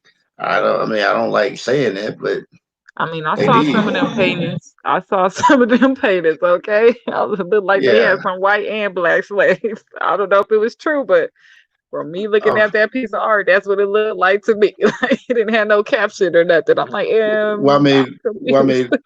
but the thing about it was like, even for the dark skin, Moors are actually considered to be white people. But it's just like if you don't know I like didn't know what, that. I didn't yeah, know. yeah, if you didn't know what black and white was, then what black and white really is, then you'll be confused by it. Like, well, what do you mean they're white people and blah blah, or you'll think they're Well, that would just explain why they was holding okay. white babies. No. Like, why is that baby sucking on that black titty? Like, Well, y'all, what I'm saying is black and white have absolutely nothing to do with to skin deal with color. it. Yeah, I do Cause, understand.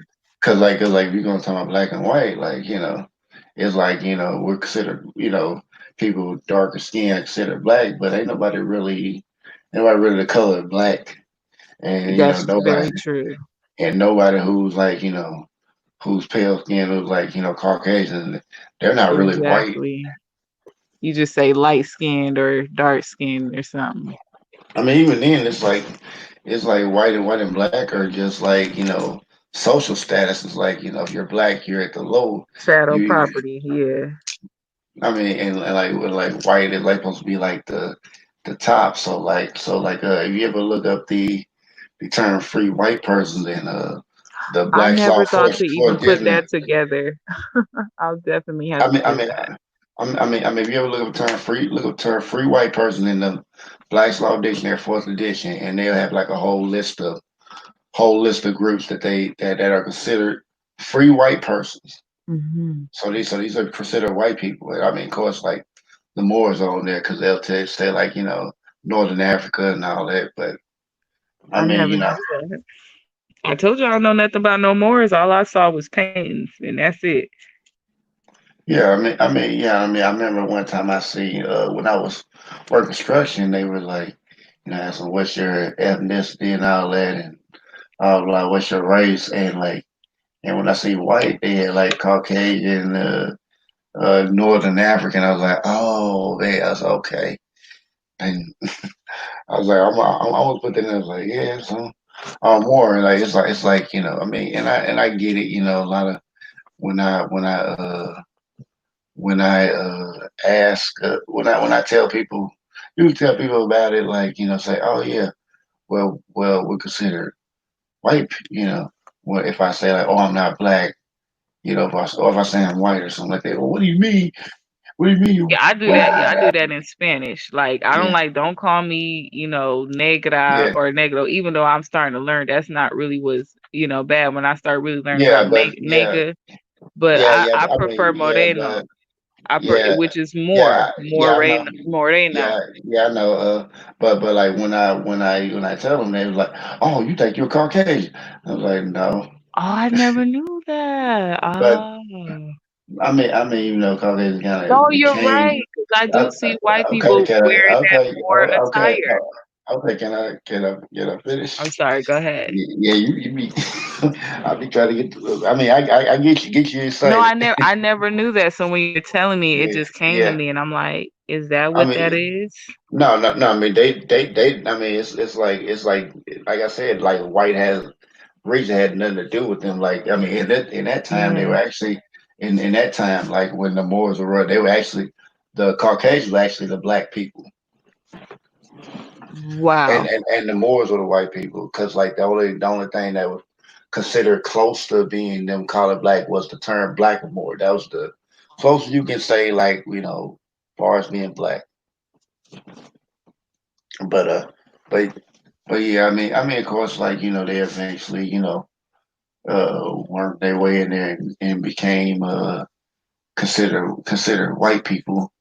And I mean, then we just kind of like, I think like some of our people got comfortable because I mean, of course, like more there, like I mean, everybody there wasn't a Moor, but I mean, Moor was like certain group of people, but I mean, there were still people there who were still like, That's our people so that still, sad. I mean, still are people that like had never experienced slavery, but it's like they try to tell us like, oh well, we everybody experienced this, our people experienced this for over 400 years, which was untrue. It was like actually like probably like 200, but even so, that wasn't Wow. well, it wasn't really a good or bad thing. And then on top of that, even though we were the majority of people being enslaved, it's like it's pretty much it was pretty much like at that time, like I mean, they pretty much slaved everybody, even some of the Caucasians even got were on the plantation as slaves. Yes. I Yes. mean, it was a small amount, but they were there because I remember there was this there was a sister that actually did research on it. I forgot her name, but she did research with one of the study groups for the Nation of Islam, and Hmm. and wrote a book called like Slavery in the 19th Century, and it was showing like after the 13th Amendment, a lot of people who were a lot of so-called black people were didn't know that like slavery had ended. So Mm. so there was still a lot of Yeah. so-called black people that were still slaves and didn't stop being slaves until like the 19th century. Oh my goodness. That's freaking crazy. And they sure wasn't finna tell them, huh? Nah, no, we're gonna They sure kept that to themselves. Like, go ahead and keep on working. Ooh, I would have been pissed, you know. yeah, Oh you know my that. goodness, they really played us. Yeah, you know they weren't gonna tell them. Dang, that ain't even right. Cold, cold deal right there. Yeah, I mean that's how they. I mean, you're gonna give away private property to you'll give away free No, labor. not when, not if when you had it good for so long. That's gonna be kind of hard to, you getting that good hospitality treatment, you know. Yeah, I probably wouldn't want to get that up neither. You know, that's got to right, be a hard thing to do. Like, how I'm gonna live now after this? Just trying right. to put myself into their shoes. You know, I couldn't imagine to be having it like that. It was big pipping. Yeah, yeah. Like when people see the Emancipation Proclamation, people don't even know what emancipation really means. Like if you look up the etymology of emancipation, which comes from the French word, I don't know if I pronounce it correctly, but I think it was Uh-huh. emancipare, which means to change ownership. So pretty much Emancipation Proclamation was to change the ownership of slaves, which are private property, into public property, Yeah, they which say is that in foster care. That's how they treat foster kids. Like yeah, you yeah, could like yeah, get emancipated. Like that was like our yeah, dream right there. I'm gonna get emancipated yeah, when I yeah. turn 16. Like, Pretty much it just changed. It was changing ownership. So pretty much when they did that, it was like, oh yeah, now it's public property. So now they could leave if they wanted to and join the union the against the Confederacy because they're public property now. Even though that was a desperation tactic by Lincoln, but it didn't. He really took very. It didn't come out that way because they won the Battle of Antietam, which Abraham Lincoln took a calculated risk in as far as making in doing this because he was like saying, well, after the Battle of Antietam in 180 days, you know, we gonna put out the Emancipation Proclamation, which will change slaves, we'll say slaves were free, and I put in quotation marks, right. and when they did that, Abraham Lincoln was riding on the Battle of Antietam for them to win because if they won, then it looks like they come from a position of strength, but if they Mhm. lost, then they know that they would come from a position of weakness. Oh, So so yeah, when he did that, of course that allowed, with that it kind of boosted the morale of it, even though of course, the the melanated, soldiers were still treated unfairly, but of course, that's due to the programming that they that they have here, so that they had back then. So it was just, it was just, it was interesting like that, like to find it out. Like I was like, oh, people keep saying like, what a possible, here people keep saying the Emancipation Proclamation freed us. Like, no, it didn't. 13th Amendment it was supposed to free us, which they changed, and it's like you look at it now, it's kind of like it's like found it was. another way to legalize it. No, man, they didn't realize they found a way to keep us in slavery. It was just a way to keep us in slavery. It was like, yeah, you're kind of free, but not Right. really. And it's supposed to, and then I think with that and the 14th Amendment, it kind of kept us in there. But